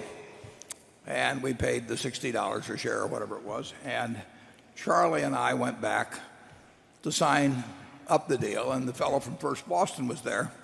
And he was a little abashed since he had not sent us, contacted us at all when they were looking for something. But naturally, he had a contract that called for a few $1 million of commission, even though he not bothered to ever contact us. And we made the deal by ourselves. So in a moment of exuberance, while he was collecting his few $1,000,000, he said to Charlie, he said, well, we prepared this book in connection with Scott Fetzer, and since you're paying us a couple $1,000,000 and have gotten nothing so far, he said, maybe you would like to have this book. And Charlie, with his usual tact, said, I'll pay you $2 million if you don't show me the book.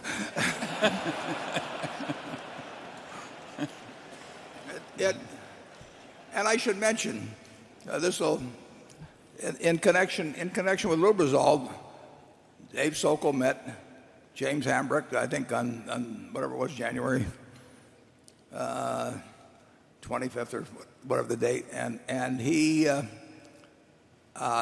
Lubrizol had already made projections publicly out to 2013, and Dave told me that that James had also given him some projections, I guess, out to 2015 or something, and did I want to see him? And I told him no. I don't want to look at the other fellow's projection. I've never seen a projection from an investment banker that didn't show the earnings going up over time. And believe me, the earnings don't always go up over time. So it just, it's the old story. Don't ask the barber whether you need a haircut. You do not want to ask an investment banker what he thinks the earnings are going to be in 5 years of something he's trying to sell. So I pay no attention to that sort of thing. But we do, as Charlie says, we are doing projections in our head, obviously, when we look at a business. I mean, when we look at any company to buy or any stock to buy, we are thinking in our mind. We've got a model in our mind of what that place is likely to look like over some period of years. And then we also have some model in our mind of how far off we can be. I mean, there's some things we can be way off on. There's other things we're likely to be in a fairly narrow range on. So all that is taking place. But we sure don't want to listen to anybody else's projections. But those of you who are about to enter business school or who are there, I recommend you learn to do it our way, but at least until you're out of school, you have to pretend to do it their way.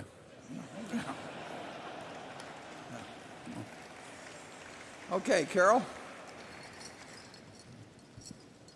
On Berkshire's quarterly 13F filings with the SEC, 3 stocks are held only by the entity recorded on the form as Warren E. Buffett and not by a Berkshire subsidiary company. Please clear up some confusion on this matter. Are these holdings your own personal investments outside of Berkshire, or do they belong to Berkshire Hathaway? Well, you'd have to tell me what the names are. Unfortunately, the questioner didn't include those, but these are the 3 I think that say Warren E. Buffett is the owner. Yeah. Well, Mark Hamburg prepares those forms. Mark, do you have a microphone that you could? I think. Yeah, go ahead. Well, those are securities that are owned by certain employee benefit plans, and so that Warren is directed into those plans, but they're not owned by Warren, or there's no indication that they're owned by Warren. Warren's part of the filing because he's considered to be a controlling shareholder of Berkshire. So every security listed on there shows Warren as one of the owners. Yeah. Do we file stocks owned by pension plans? Do we? To the extent that you have directed. I got you. Yeah. Right. Yeah. No, I don't think I. Well, Mark knows the rules on it better than I do. And, I own very, very few securities. I really spend my time thinking about Berkshire. So I've got a lot of the very security I've been telling you not to buy, which is government bonds. But that's not because it's a good investment. It's a place to have some money and forget about it, and I'll work on Berkshire. Area 9. Mr. Buffett, Mr. Munger, it's an honor and a pleasure. My name is Ben Anderson. I'm from Los Angeles. When you're looking at an investment in China, where the business culture is a lot different than it is here in the U.S., and successful business practices are, again, very different than they are here. What are the characteristics you look for when placing an investment in that company? And is that any different than the general principles at Berkshire? We follow the same principles, but we recognize that we know less about tax laws, about customs, about attitudes toward shareholders anytime we get outside the United States than we know in the United States. Now, to varying degrees, we weigh in that uncertainty. At the time I bought PetroChina stock, which I don't know, it's probably 2003 or thereabouts, it was extraordinarily cheap in relation to any calculation of reserves or refining capacity or cash flow or you name it. And at the same time, Yukos in Russia was similarly very, very cheap. And they were both huge.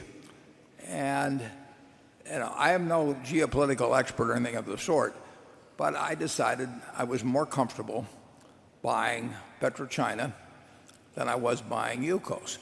Now, was I as comfortable buying PetroChina as I would have been buying, some domestic company of similar size? No, because I don't know as much. I didn't know then, and I don't know as much now about all the intricacies of Chinese tax law and what the policies might be. But I was fairly impressed, quite impressed, when I read the report of PetroChina. For one thing, they said they were going to pay out 45% as I remember, 45% of their earnings in dividends. That's more than any company in the oil company in the United States would tell me. So I regarded that as a plus and an indication of intent that I thought would be fulfilled, and it has been fulfilled. So we do make allowances for our lack of understanding as well as we might in the United States, various key factors. But the basic principles of trying to value the business, trying to find managements in which we have confidence in both their ability and integrity, and then finding an attractive purchase price, those principles apply wherever in the world we would be investing. Charlie? Well, we make so few investments in China that trying to draw general lessons from us would be hard. It reminds me of the time a professor went west for the summer and he came back to his faculty and he said, "I've learned that Indians always walk single file." And they said, "How did you figure that out?" And he said, "I saw one and he did."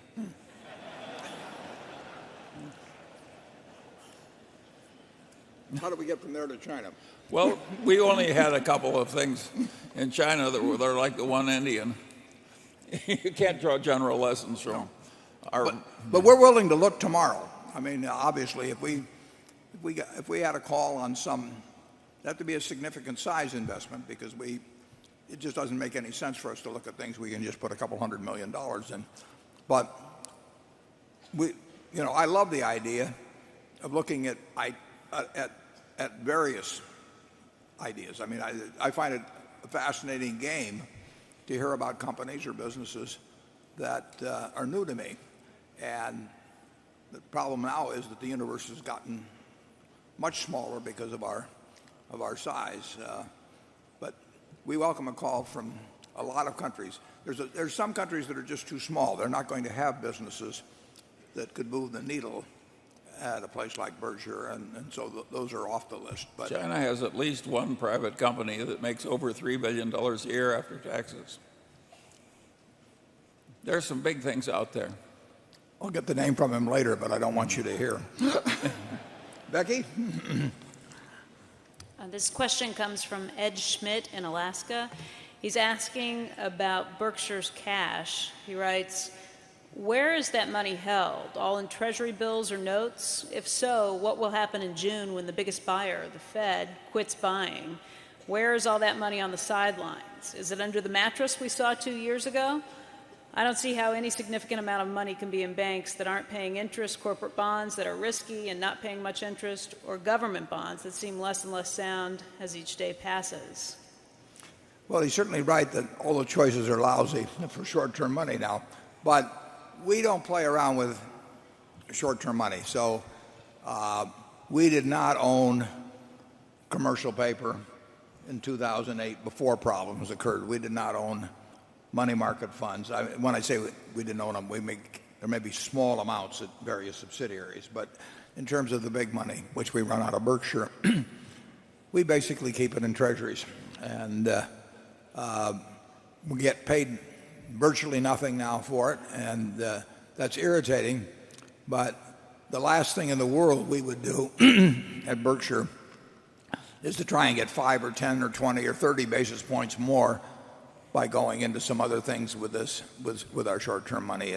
It is a parking place. It's an unattractive parking place, but it's a parking place where we know we'll get our car back when we want it. And when we need, certainly the case in September of 2008, we had committed for some time to put $6.5 billion in Wrigley when the Mars Wrigley deal occurred. And we certainly didn't contemplate at the time we made that commitment, which was probably in the summer, that the events would take place like they did in September.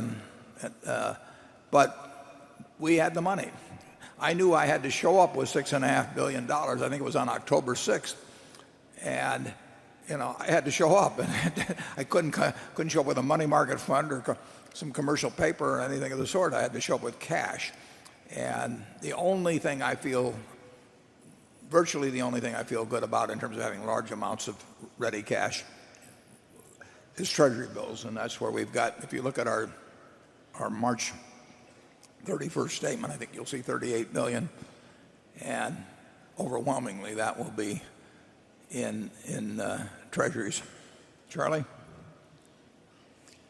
Well, of course, I've watched a lot of people struggle who thought it was their duty in life to get an extra 10 basis points on the short-term money.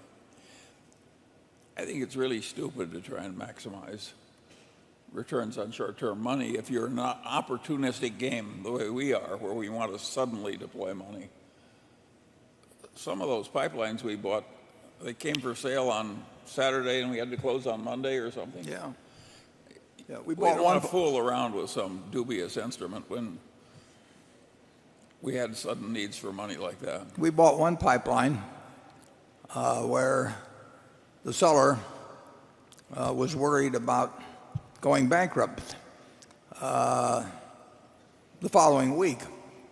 And there's a Hart-Scott-Rodino clearance required for the FTC, and they needed the money right away. And I wrote a letter, as I remember, to the FTC, and I said that we will do whatever you tell us to do later on. You can look at this all you want. We'll give you all the data you want, and if you tell us, to unwind the deal, whatever you tell us, we will do. But these guys need the money, and so we closed it earlier.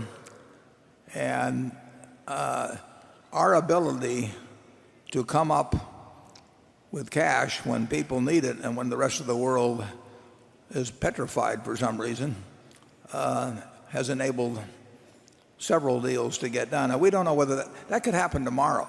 I mean, if Ben Bernanke runs off to South America with Paris Hilton or something, I mean, who knows what will happen, and we want to be able at that moment to have our check clear. So we figure we never know what tomorrow will bring, although it won't bring that. I want to leave that off the transcribed part of the report. But when somebody comes to us and they say we need a deal right now, we can do it, and they know we can do it, and it can be big. It just has to be attractive. Okay, Area 10. Hi, Warren.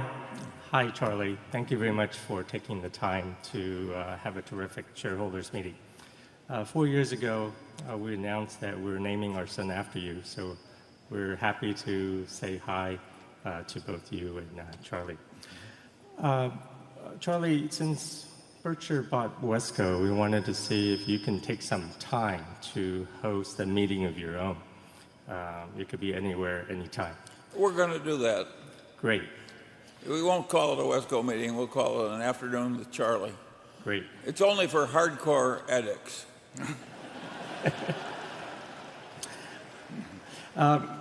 Warren, Mid-American Energy is investing over $1 billion in wind power.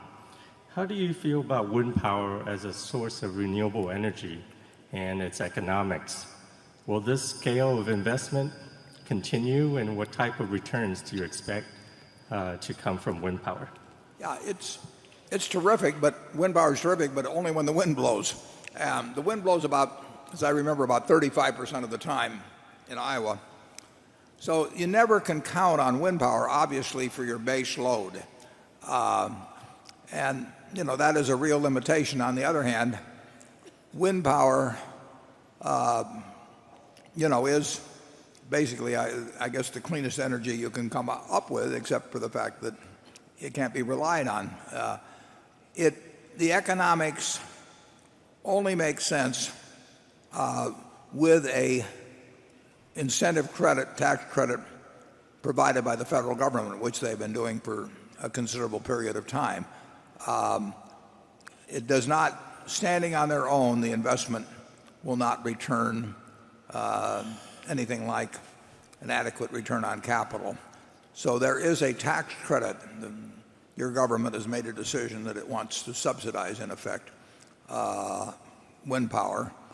And Iowa's a good wind state. This whole central belt is good, and the central part of the country is good.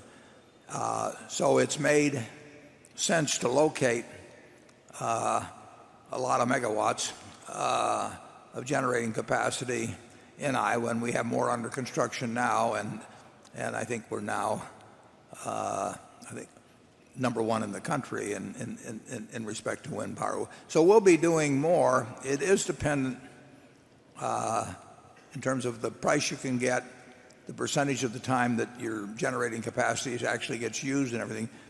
It only makes sense with the tax credits. And one thing that is kind of interesting, one of the assets of Berkshire is that it pays a lot of taxes. That doesn't sound like much of an asset, but in these days, a lot of utilities, when you get both 100% depreciation, which has been put in now by the federal government for a short period of time, and you get these sort of tax credits on wind, they really don't have the tax-paying capacity to be able to use the tax credits. So they are in a different position than Berkshire, which pays a lot of taxes.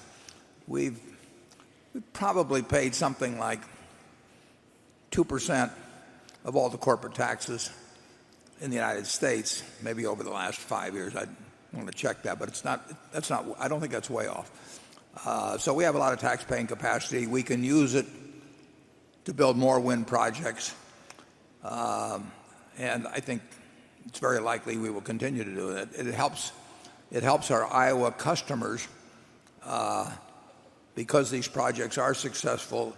It's enabled us to keep rates, among other things, reasons. It's helped to keep rates absolutely unchanged now for more than a decade, which is very unusual among electric utilities in the United States. Charlie? No, I've got nothing to add. Andrew? Well, this is not a David Sokol question, but it relates to him. It's actually a NetJets question. This shareholder asks, I was struck by your statement when you praised Sokol for, quote, having resurrected an operation that was destined for bankruptcy. This really got my attention because I don't recall you or Berkshire Hathaway saying earlier that NetJets was on the verge of bankruptcy at the time that his predecessor, Richard Santulli, had stepped down. In fact, at the time, the company seemed to give the impression it was dealing with a few short-term problems, but that was fundamentally sound. In truth, how close was it to bankruptcy? And if that was the case, why didn't you tell us? Yeah. And finally, was it ethical for NetJets to be asking prospective clients to part with their money at a time when it was, in the eyes of its main shareholder, quote, destined for bankruptcy? Yeah. I think I said it was, maybe we can find the exact words here, but I think I said it was destined for bankruptcy absent the fact that Berkshire Hathaway owned it, and if it had been a standalone entity. And Berkshire never had any intent, never would have had any intent of any kind to bankrupt NetJets. But if it had been owned as a standalone by somebody else, or the public, that's what would have happened to it. With Berkshire's ownership, Berkshire has had two insurance companies that would have gone bankrupt as standalone insurance companies. And it never crossed our mind that we would let them do it. So we put money into companies that were bankrupt, that Berkshire owned, to make them whole, basically. And essentially, we were doing the same thing with NetJets when we we got it up to $1.9 billion. But NetJets, in my opinion, well, it would have been bankrupt. Absent somebody like Berkshire owning it. I'm almost positive that I said that absent Berkshire's ownership, or some words to that effect. Let's see if I can find it. Maybe Charlie can be commenting while I'm looking for this. In any event,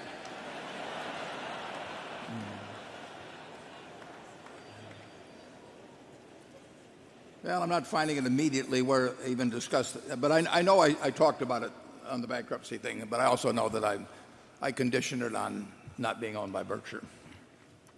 Charlie? No comment. No comment.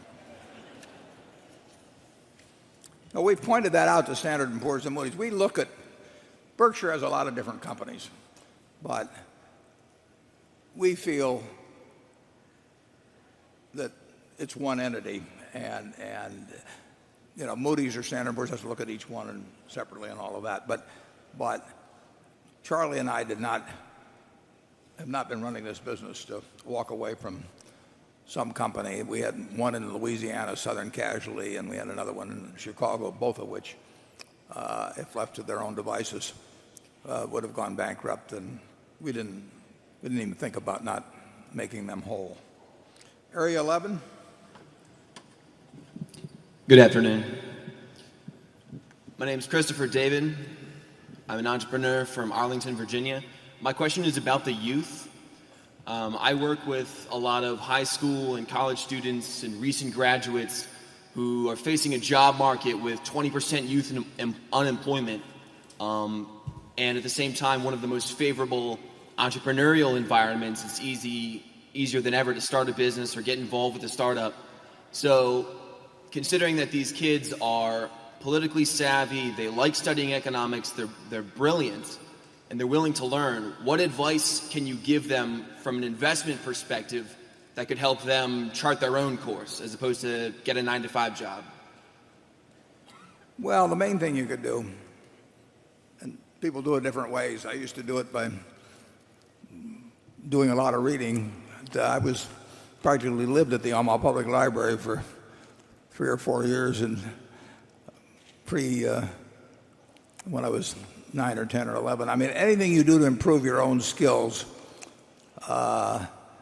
you never know where it's going to pay off later on. I have one diploma hanging in my office, and I got a couple of others, but the one diploma I have hanging up there is one I got from a Dale Carnegie course, which cost me $100 back in 1951. And it's incalculable how much value I got from that $100. There's nothing like working to improve your own skills, and I would say communication skills are the first area I would work on to enhance your value throughout life, no matter what you do. I mean, if I had stayed in the same position I was in terms of communicating back in 1950 or 51, my life would have turned out differently. I mean, I started selling securities. If you can't talk to people, you've got a real problem selling securities. So I think if you get lucky, you find your passion early on. But you want to work at something you're passionate about, and then you want to work to improve your skills in that. And I think if you do both of those things, I think you're likely to do very well. Charlie? Yeah, I think economics is a really tough subject.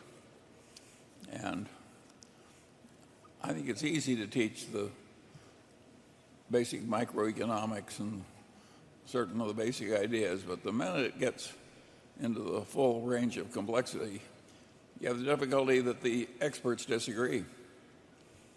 So I don't think I would hurry if I were trying to learn something into the parts of the fields where none of the experts can agree among themselves. I would master the easy stuff first. Yeah, I don't think. Yeah, I would not advise taking lots of courses in economics to somebody going to school. Just trying to think back. It's been a long time since I took my economics courses at Wharton, but I don't regard them as the ones that push me forward in any significant way. Carol? Question from John Brandt. Does Berkshire's equity ownership in Munich and Swiss Re reduce the amount of catastrophe-exposed insurance business you are willing to write directly? If so, assume that prices return to being attractive. Would you then limit the quantity of other reinsurance stocks you buy so that you could do more direct business? Yeah. We have invested in Munich and Swiss Re less than, well, let's see what it would be. It's less than $4 billion. So we're talking 2.5% of our net worth. So those investments in aggregate are not of a magnitude that would cause me to change at all what we're willing to do, the risks we're willing to bear in the reinsurance field. We're way below sort of capacity in terms of risk that we will tolerate in insurance. I mean, I put in the report, I expect our normal earning power to be in the $17 billion something pre-tax range. Well, that's so unlike any other reinsurance company in the world. We went through the worst quarter in reinsurance history, except for Katrina's quarter, and we end up earning very substantial sums. So those investments are no constraint at all on our willingness to write insurance. We would love to have a lot more attractive in reinsurance business on the books. We just can't find it at prices that we think are commensurate with the risk. But it's not because of an aversion to risk overall. Charlie? Yeah, insurance and particularly reinsurance, it's not that easy a business. It's taken you a long time to do as well as you do, and if it weren't for Ajit, why, we wouldn't. It would be a lot smaller business. Well, it should be pointed out we really didn't succeed at all in the reinsurance business in the first 15 years. We started in reinsurance around 1970, and we had a fellow that I thought the world of running it, George Young, but net, counting the value of float, it was not a good business for us for 15 years until Ajit came along. It is not an easy business. It looks easy most of the time. I mean, that's the trouble with it. It looks easier than it is. It looks way easier than it is, and it's like having a pair of dice, and accepting bets on boxcars or something like that, and it's going to come up once at 36 times, so you can win a lot of bets by giving the wrong odds, but if you keep doing it long enough, you lose a lot of money. And so these infrequent events, you better have factored in to your pricing, and and not fool yourself by whether you make money in a given year or 2 years or even 3 or 4 years. And most people have a little trouble with that, and we had a little trouble with it for about 15 years. And incidentally, the investment bankers of the world, now that they trade so much for their own account in derivatives, they have sold some of these products where most of the time the customer wins, but when the customer loses, he really loses big. In other words, they're smarter than the customers, and they have caused some of the most horrendous losses to ordinary businessmen. It happened in Korea, it happened in Mexico, it happened. Just beware the salesman who's selling a new derivative product. Or an old one. An old one, too. Yeah, but the new ones are worse. Yeah. Okay, Area 12. Hi, my name is Badal Pandi. I'm from Philadelphia, Pennsylvania. Questions about Todd Combs, the young money manager you hired late last year. For Mr. Munger, I understand you introduced him to Berkshire. Could you talk a little bit about that, how that relationship started, and how, as we as shareholders, are we going to be able to assess his progress? Well, I hate doing this because I may get more letters than I want. But he sent me a letter. That's how it happened. It was like Warren's letter to the guy at Ralph Shea. And at any rate, I had a meal with him, and I called Warren and said, I think this is the guy you should talk to. We have a very complicated business and very elaborate procedures, as you can tell.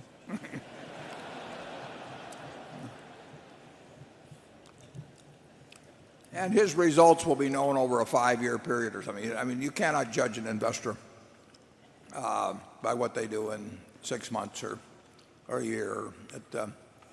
Todd has the advantage that he's been thinking about financial companies like Berkshire for a great many years. That's useful for us to have around. And as we put in the annual report, it's more likely than not, but not a sure thing, that over time we have more than one investment manager. You know, there's a lot of money at Berkshire to be managed, and it would not be a bad idea, but we have to find the right people, and the right people just does not mean a given IQ or a given past record. It means a lot of things. And if we end up with 2 or 3, you know, that's a plus. But it's not. We don't mandate that sort of a result. Becky? This question comes in from Scott Wilkin, and he's from Chicago, but he's sitting in the audience right now. Johnson & Johnson is one of Berkshire's biggest holdings, and he asks for your thoughts, Warren, on Johnson & Johnson's recent acquisition of Synthos for $21 billion. You were quite outspoken in your opposition to Kraft's deal for Cadbury, particularly because of their use of stock. J&J's deal also is primarily with stock, and do you support this deal? Yeah, I have not talked to anybody in the Johnson & Johnson management, and I have no specific knowledge of the company, but basically I would like the deal a whole lot better if it was all for cash. The idea, when the management trades away, I think this deal is about 2/3 stock, roughly, and 1/3 cash. And Johnson & Johnson has plenty of ability to pay cash for a $22 billion deal. And when they trade away their present businesses for some other business, they're either saying their own businesses are pretty fully valued, or they're saying the guy's making a hell of a mistake that's selling to them. And so I would, like I say, if it was all for cash, I would like it a lot better. And I think that it is, by using a lot of stock for a deal like this, that it certainly, you can draw the inference that J&J is not valuing its own businesses, you know, as attractively as you might think they should be evaluated. And if you use your own company stock to pay 20% or more than market for some other company, and you know, there probably are not a lot of synergies involved or anything in the management. There may be some, but there's usually some offsets too. Well, like I said, I would have much preferred it if they'd done it for cash. Charlie? Well, yeah, you also have the disadvantage in reviewing that you know a hell of a lot more about chocolate and pizza than you know about medical devices. You think I know more about chocolate? Well, but at Kraft, I mean, you're talking about businesses that Warren knew a lot about, and neither of us knows much about medical devices. Yeah, the pizza business has done pretty well since it was sold by Kraft. We go to 13 in the other room. Hi, I'm Glenn Tung from New York. First off, thank you for a terrific day. My question deals with acquisitions. Pre-Lubrizol, we estimated Berkshire's year-end 2011 cash balance could approach $60 billion. I believe you commented recently on an elephant that you thought was too big. What is your acquisition appetite? What size is too big? Has the phone been ringing lately? And what, if anything, can we as shareholders do to help? I got through college answering fewer questions than that, but anything you can do to help, I appreciate, Glenn. It's hard to name a precise figure. This one, was way too big, except unless we used a lot of stock, which, like I say, we wouldn't do. Our appetite is always there. We are not going to borrow a lot of money. We're not going to issue shares, except perhaps in some minor amount to make a deal that couldn't get made otherwise. And we obviously will never sell a business to buy some other business. So, our cash balances will tend to build month to month unless we do something, and we can and will sell some portfolio securities. But doing Lubrizol requires close to $9 billion of cash, and obviously we could do another one of that size. In fact, we're looking at a couple, but they're no more than a gleam in the eye. But they would take sums roughly similar to Lubrizol, and we would be comfortable doing those, and they would add significantly to Berkshire's earning power. So they're worth doing, but we can't do a really big elephant now, and we won't stretch. We've never really taken any risks because we don't need to, and we will not trade something that we have and need for something that we don't have and don't need, even if we kind of like to have it. Charlie? Well, I certainly agree with all that. We are very reluctant to issue shares, and in that we're different from most places. I have a friend that sold out to a socialist country, and they issued shares in a controlled corporation, and the socialist executive said, "Isn't this wonderful? We're getting this business for nothing." Yeah, some people really have that. And of course, there are some companies, and we talked about the wave that took place in the late 60s, but periodically, and certainly it happened during the internet period, where companies just couldn't issue shares fast enough because they were trading confetti for real assets. And that is a business model that has been applied successfully for some periods of time by certain companies in the past. It usually ends in some kind of a fiasco, but, well, I shouldn't say it usually does, but it runs out of gas at some point. But essentially we've never been in that game. We hate issuing shares, and the idea of selling when we issue shares, we're divesting ourselves of a portion of every wonderful business we have, from Geico to Iscar to you name it. And we don't like doing that. We like owning those businesses. We'd like to own more of them. We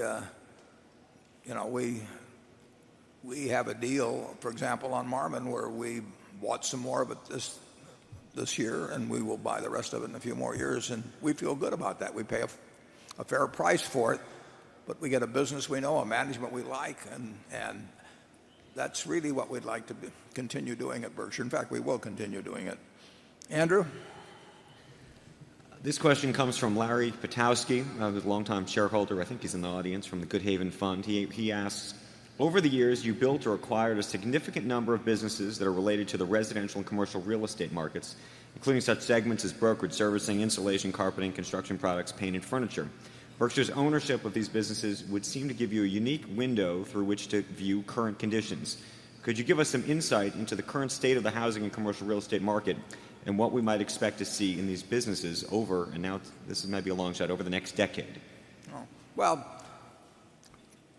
the immediate situation is it's terrible. It's been flatlined now for a long time, and it affects Shaw, it affects Mytech, it affects Acme Brick, it affects Johns Manville, it affects our home services operation, and there has been no bounce at all. But you see that in the housing start figures too. I mean, I'm not telling you anything that you don't see, except I see it with pain as I look at the monthly earnings figures. But those are good businesses, and as I mentioned in the annual report, we bought the largest brick operation in Alabama, and I think Alabama uses more brick per capita than any state in the union, but that doesn't mean much currently because nobody's using any brick to speak of. But we bought it, we wrote a check for cash, and we like improving our position. Mytech has bought operations. Shaw is spending a couple $100 million this year, partly because of a change in the nature of the carpet business.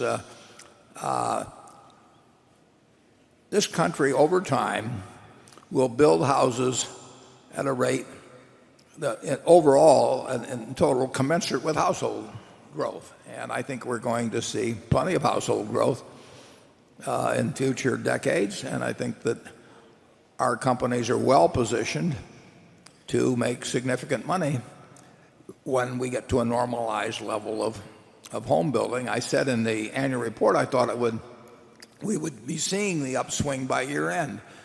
I've seen nothing since I wrote the annual report that makes it look like I'm certain to be correct or anything. There's been no movement that I've seen so far in the 2 months since I wrote the report.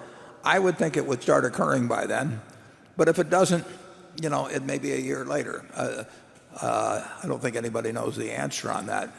If I had to bet one way or the other, though, I think it will be turning up by year end. It really isn't that important to us. When I made the decision to buy the brick company in Alabama, it was not because I thought brick was going to turn in 2 months or 6 months or a year. I thought that over time, being a very important brick manufacturer and distributor in Alabama, adjacent to our strong operation in Texas, would be a good investment at the price that we paid. And I feel good about the decision, but I won't feel good about our brick results in the next 6 months. I can be sure of that. Charlie? Well, one advantage of buying these very cyclical businesses is a lot of people don't like them. And what difference does it make to us if the earnings average, say, $300 million a year, if it comes in a very lumpy fashion? In the big scheme of things, what do we care if it's lumpy, as long as it's a good business? And we have an advantage on that stuff. Nobody else was bidding for a brick plant in Alabama with no customers to speak of.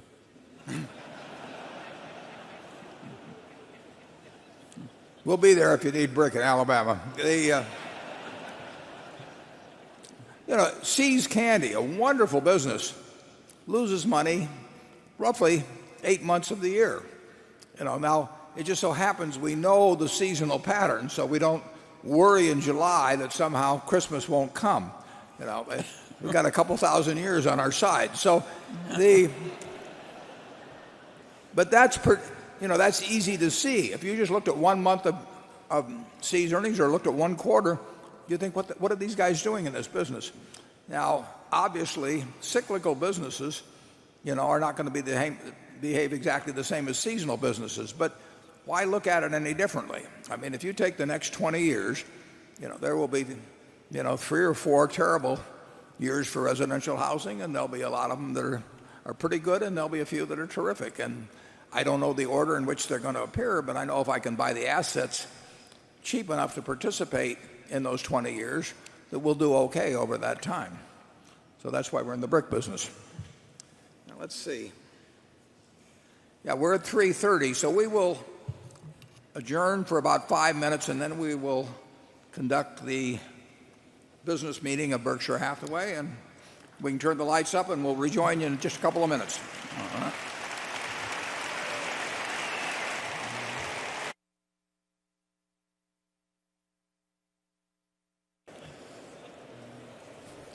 Okay, if you'll settle down, we'll conduct a little business.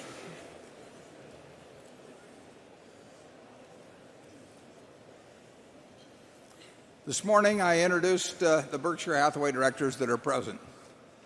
Also with us today are partners in the firm of Deloitte & Touche, our auditors.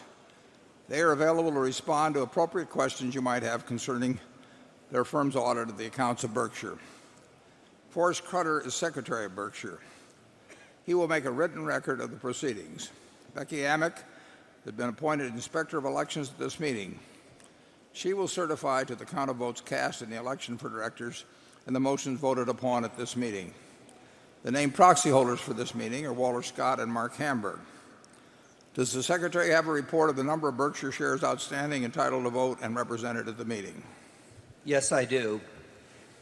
As indicated in the proxy statement that accompanied the notice of this meeting that was sent to all shareholders of record on March 2, 2011, being the record date for this meeting, there were 942,559 shares of Class A Berkshire Hathaway common stock outstanding, with each share entitled to one vote on motions considered at the meeting, and 1,059,055,810 shares of Class B Berkshire Hathaway common stock outstanding, with each share entitled to 1/10,000th of one vote on motions considered at the meeting.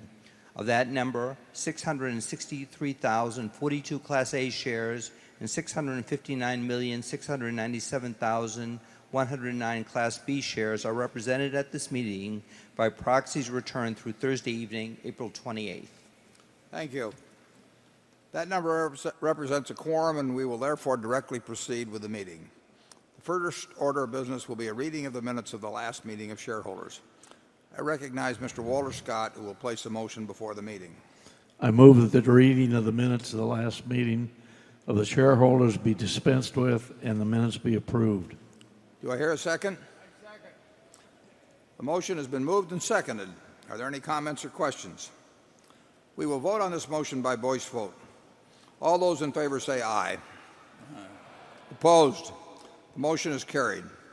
The next item of business is to elect directors. If a shareholder is present who wishes to withdraw a proxy previously sent in and vote in person on the election of directors, you may do so. Also, if any shareholder that is present has not turned in a proxy and desires a ballot in order to vote in person, you may do so. If you wish to do this, please identify yourself to one of the meeting officials in the aisles who will furnish a ballot to you. I recognize Mr. Walter Scott to place a motion before the meeting with respect to election of directors. I move that Warren Buffett, Charles Munger, Howard Buffett, Stephen Burke, Susan Decker, William Gates, David Gottesman, Charlotte Guyman, Don Keogh, Tom Murphy, Ron Olson, and Walter Scott be elected as directors. Is there a second? I second the motion. It has been moved and seconded that Warren Buffett, Charles Munger, Howard Buffett, Stephen Burke, Susan Decker, William Gates, David Gottesman, Charlotte Guyman, Donald Keogh, Thomas Murphy, Ronald Olson, and Walter Scott be elected as directors.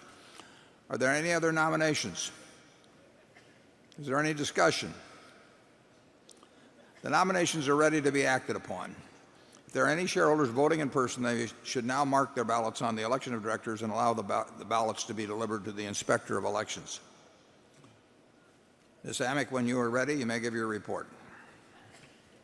My report is ready. The ballot of the proxy holders in response to proxies that were received through last Thursday evening cast not less than 701,770 votes for each nominee. That number far exceeds a majority of the number of the total votes of all Class A and Class B shares outstanding. The certification required by Delaware law of the precise count of the votes will be given to the Secretary to be placed with the minutes of this meeting. Thank you, Ms. Amick. Warren Buffett, Charles Munger, Howard Buffett, Stephen Burke, Susan Decker, William Gates, David Gottesman, Charlotte Guyman, Donald Keogh, Thomas Murphy, Ronald Olson, and Walter Scott have been elected as directors. The next item on the agenda is an advisory vote on the compensation of Berkshire Hathaway's executive officers. I recognize Mr. Walter Scott to place a motion before the meeting on this item. I move that the shareholders of the company approve on an advisory basis the compensation paid to the company's named executive officers as disclosed pursuant to Item 402 of Regulation S-K, including compensation, discussion, and analysis, the accompanying compensation tables, and related narrative discussion in the company's 2011 annual meeting proxy statement. Is there a second? Second the motion. It has been moved and seconded that the shareholders of the company approve on an advisory basis the compensation paid to the company's named executive officers. Is there any discussion? The motion is ready to be acted upon. If there are any shareholders voting in person, they should now mark their ballots on the motion and allow the ballots to be delivered to the Inspector of Elections. Ms. Amick, when you are ready, you may give your report. My report is ready. The ballot of the proxy holders in response to proxies that were received through last Thursday evening cast not less than 720,883 votes to approve on an advisory basis the compensation paid to the company's named executive officers. That number far exceeds a majority of the number of the total votes of all Class A and Class B shares outstanding. The certification required by Delaware law of the precise count of the votes will be given to the Secretary to be placed with the minutes of this meeting. Thank you, Ms. Amick. The motion to approve on an advisory basis the compensation paid to the company's named executive officers has passed. The next item is an advisory vote on the frequency of a shareholder advisory vote on compensation of named executive officers. I recognize Mr. Walter Scott to place a motion before the meeting with respect to this item. I move that the shareholders of the company determine on an advisory basis the frequency, whether annual, biennial, or triennial, with which they shall have an advisory vote on the compensation of the company's named executive officers set forth in the company's proxy statement. Is there a second? Second the motion.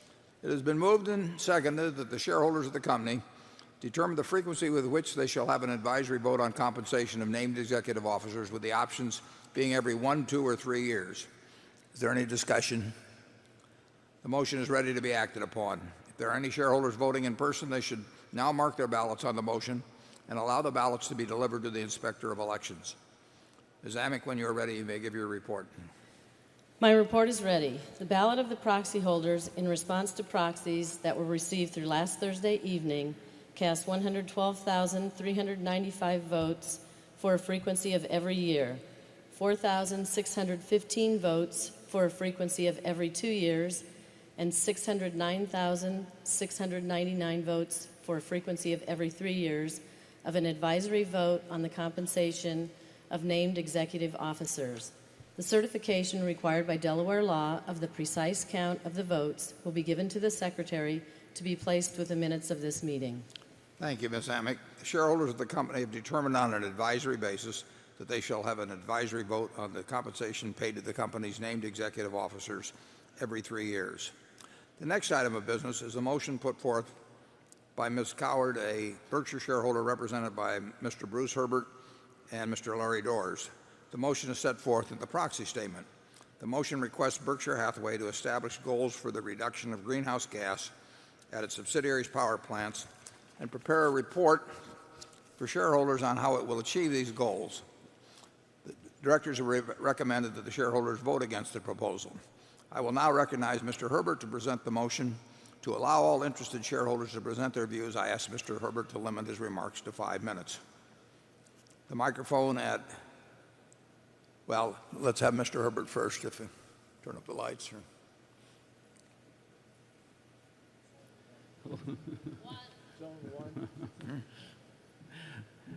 Thank you. Good day, ladies and gentlemen. My name is Bruce Herbert, and I'm Chief Executive of Newground Social Investment in Seattle, Washington. It is such a pleasure to be here today representing a lifelong owner of Berkshire Class A shares.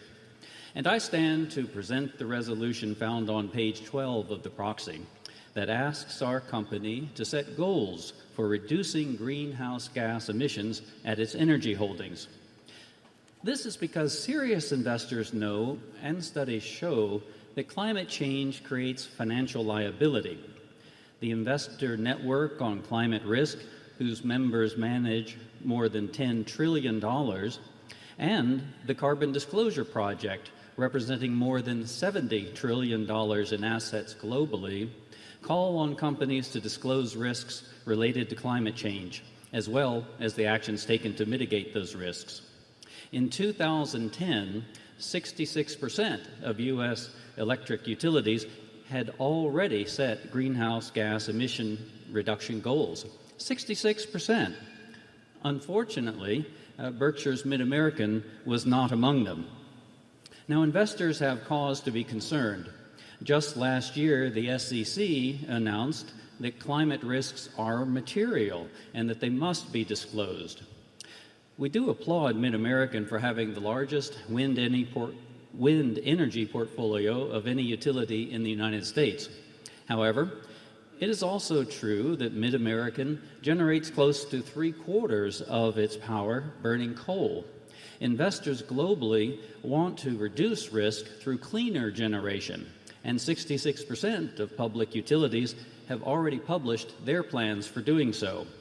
But Mid-American offers no such plan, despite the public proclamation via its website that, quote, "We will set challenging goals and assess our ability to continually improve our environmental performance," unquote. There is no more important environmental goal for a coal-burning utility than to reduce pollution. But more than this, Berkshire is uniquely vulnerable in that the financial burdens of climate change are pushed onto insurance companies. And as a major insurer, this has serious financial ramifications for our company. Berkshire enjoys a remarkable and well-earned reputation earned over many decades for being practical visionaries. Addressing climate change offers an opportunity for our company both to uphold and to enhance this reputation. So in closing, the world's largest institutional investors call on companies to set greenhouse gas reduction goals. Such goals are key tools for managing the extraordinary business risk of climate change. 2/3 of utilities in the United States have already set these types of reduction goals. And this resolution, this importantly, gives Berkshire managers the freedom to determine what those goals should be and to shape the process for meeting them. And the major proxy advisory firms have repeatedly recommended voting for similar resolutions. So I will close with a request and a question. The request is for all of you here to please join us in supporting this common sense proposal. And the question, gentlemen, is have you evaluated the business risk of climate change to our companies, and what did you find out? Thank you. Thank you, Mr. Herbert. Now, we have a microphone at Zone 1. It's available for anyone wishing to speak for or against the motion. You've seen where Zone 1 is there. I'll wait just a minute or two in case anybody would like. Is there an additional speaker there that's there? I'll ask that, for the benefit of those present, I ask that each speaker for or against the motion limit themselves to 2 minutes and confine your remarks solely to the motion. So go ahead. Hi, I'm Paul Herman, founder of HIP Investor. HIP stands for Human Impact and Profit. We're a registered investment advisor in the states of California, Illinois, and Washington. Climate change is obviously one of the risks to Berkshire Hathaway conglomerate companies, including Mid-America Energy and the Burlington Railway, which transports coal, much of which is getting exported to China. So we are concerned also about the disclosure, quantification, and impact on profit of greenhouse gases, as well as the quantification of the asset of the carbon credits that might be available for eco-efficient companies. So we strongly support this resolution for increased disclosure, increased transparency, and the valuation of the financial returns that are possible or the financial liabilities, especially with your expertise in reinsurance, because reinsurance companies typically put a quantification of the potential carbon exposure and liabilities, whereas traditional insurance companies may not do so. So we strongly advocate for the transparency, disclosure, and quantification as to the potential risks and liabilities. The SEC has encouraged this type of disclosure, though they have not mandated it. So Berkshire Hathaway would be a leader in doing this, as companies like GE with their Ecomagination initiative, the 10% of revenue that they generate from their Ecomagination products, and other leaders from Jeff Immel to leaders of Duke Power that take a positive position on the financial returns that are possible for addressing climate change and carbon efficiency. Thank you. Thank you. Do we have some more speakers there? Mr. Buffett and Mr. Munger, my name is Jefferson Lilly, long-term Berkshire shareholder. It's my personal opinion that it's the previous two speakers that are the hot air and the problem around global warming, and that we not regulate Berkshire Hathaway to force it to have carbon disclosure or other silly rules. It's fine if the managers of the individual businesses choose to do that on their own, but it's completely inappropriate to bring this false religion of global warming to try and regulate Berkshire Hathaway. You guys are doing a great job on your own.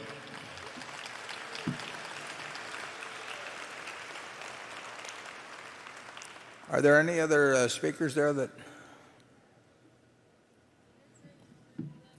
Mr. Munger and Warren Buffett, I would just like to say one thing which I think is really important.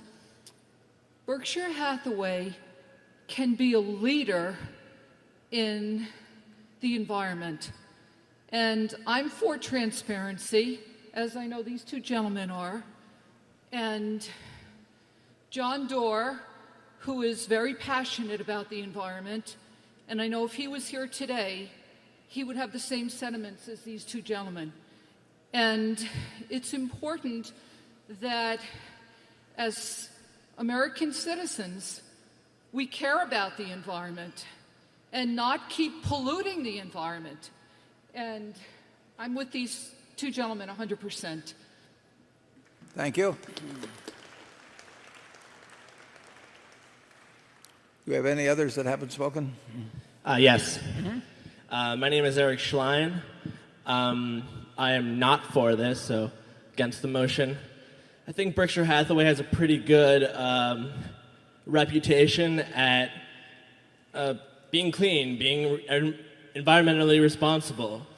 I don't think anyone is saying that either Mr. Buffett or Mr. Munger somehow doesn't care about the environment. I think most people care about the environment, but doesn't mean that we should force Mr. Buffett, Mr. Munger, or any of the CEOs to tell them how to run their business.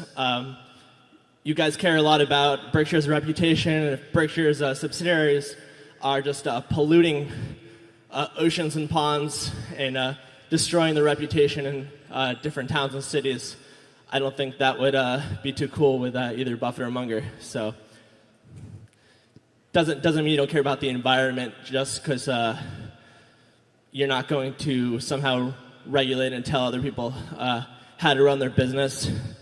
Let's just do things voluntarily, do things to make money, and be responsible. And in the end of the day, that's what wins. Thank you. Thank you. Anyone additional? Yeah, my name is Larry Doors, and I support this resolution. I don't think anybody is saying anything other than you're gentlemen of great integrity, but this is a dollars and cents issue. And the EPA is releasing new rules that are calling for more regulation of greenhouse gas emissions.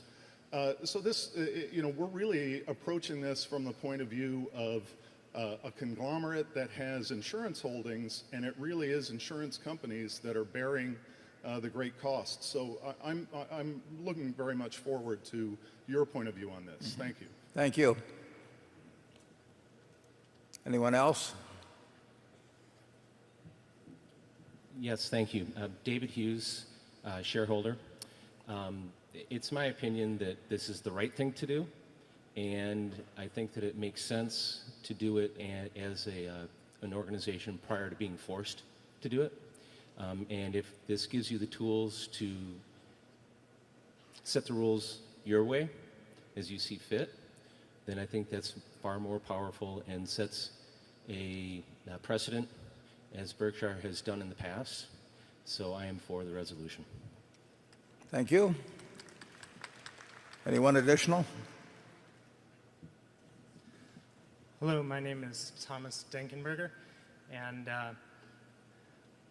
my background was in biochemistry, and I'm very passionate about the environment, and I think it's very important for Berkshire to work to be a leader, and so I'm very much in support of this proposition.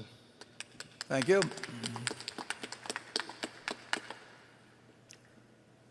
We got somebody else there? Hi, my name is Sarah Cleveland. I'm from Portland, Oregon. I wanted just to also put a voice in favor of this resolution, and I think it's not about rights or wrong. It's about a willingness to take a look at risks and opportunities, and also for Berkshire Hathaway to be a leader, and also work with the subsidiary companies on specific possibilities. Thank you.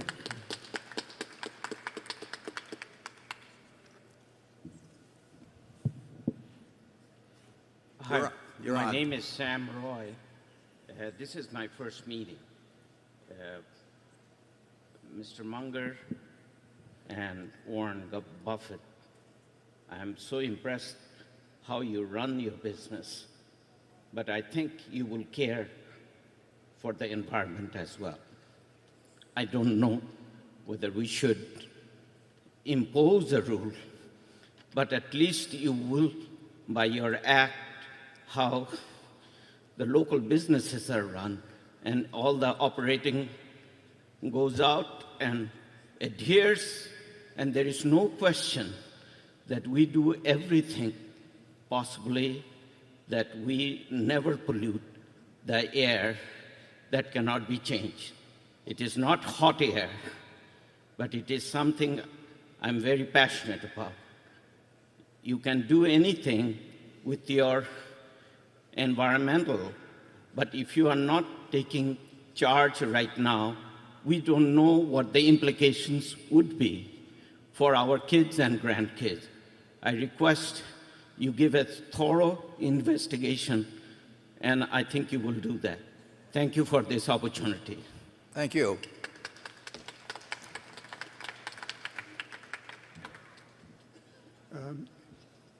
Yes, Mr. Buffett and Mr. Munger, my name is Bob Stein. I'm a registered professional engineer. I have a couple comments. I am a Berkshire stockholder. One, I think we all support very sound environmental protection, but the science before this that's being used by EPA for greenhouse gases is not necessarily sound and is not necessary in the best interest of Berkshire Hathaway shareholders. Also, everything that the EPA has proposed is not practical and has caused a lot of problems making the U.S. competitive in the world industrial market. Thank you. Thank you. Jason Fang, Palo Alto, California. For me, one thing that's been really interesting about the issue is that it's something that deserves the passion that people bring to it. And I actually side with many of these people on the science of the issue. What concerns me is not necessarily that Berkshire agreed to the motion. I'm actually against it. but that the enterprises under Berkshire are able to help evangelize the true science behind what's actually going on and help the American public get a better understanding so that they can also bring about change rather than simply have it all occur from the executive level. Thank you.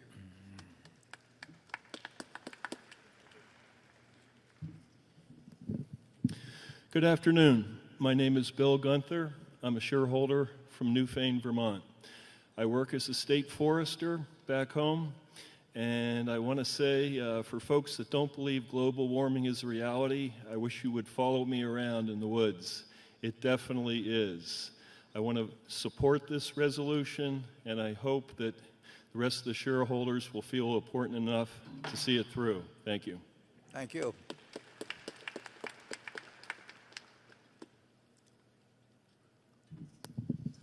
Good afternoon. I'm Liang. I care about energy.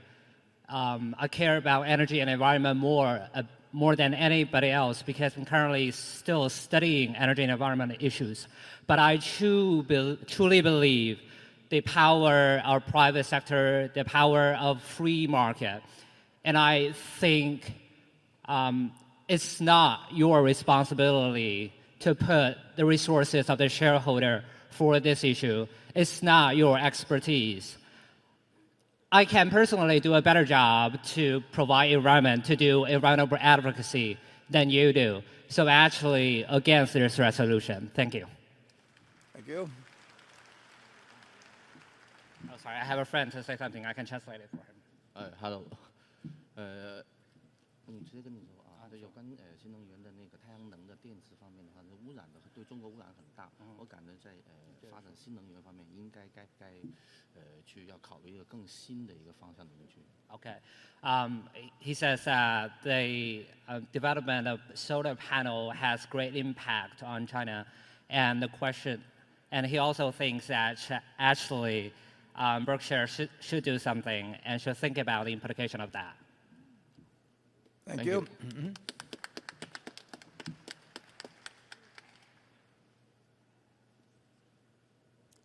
Okay. Whoops, we have one more. Hi, I'm Kevin Thompson. I'm a shareholder. I'm for the motion. I'm a career engineer that works with an oil company. And what we found when we started looking at greenhouse gas emissions was that what we thought was going to end up costing the company more money actually created more revenue for the company. And those are some of the stories that generally don't get told, but they are out there. And I would recommend that you take a look at it, because in actuality, what you may be dismissing may actually be revenue for your shareholders. Thank you. Thank you. Hello, Mr. Buffett. I'm Mike from Walmart. And there's obviously a fine line between, like, cutting down the Amazon forest and, like, just burning some coal. So sometimes you could give up a little, but you can't really give up that much. So that's why I don't support the motion. Thank you.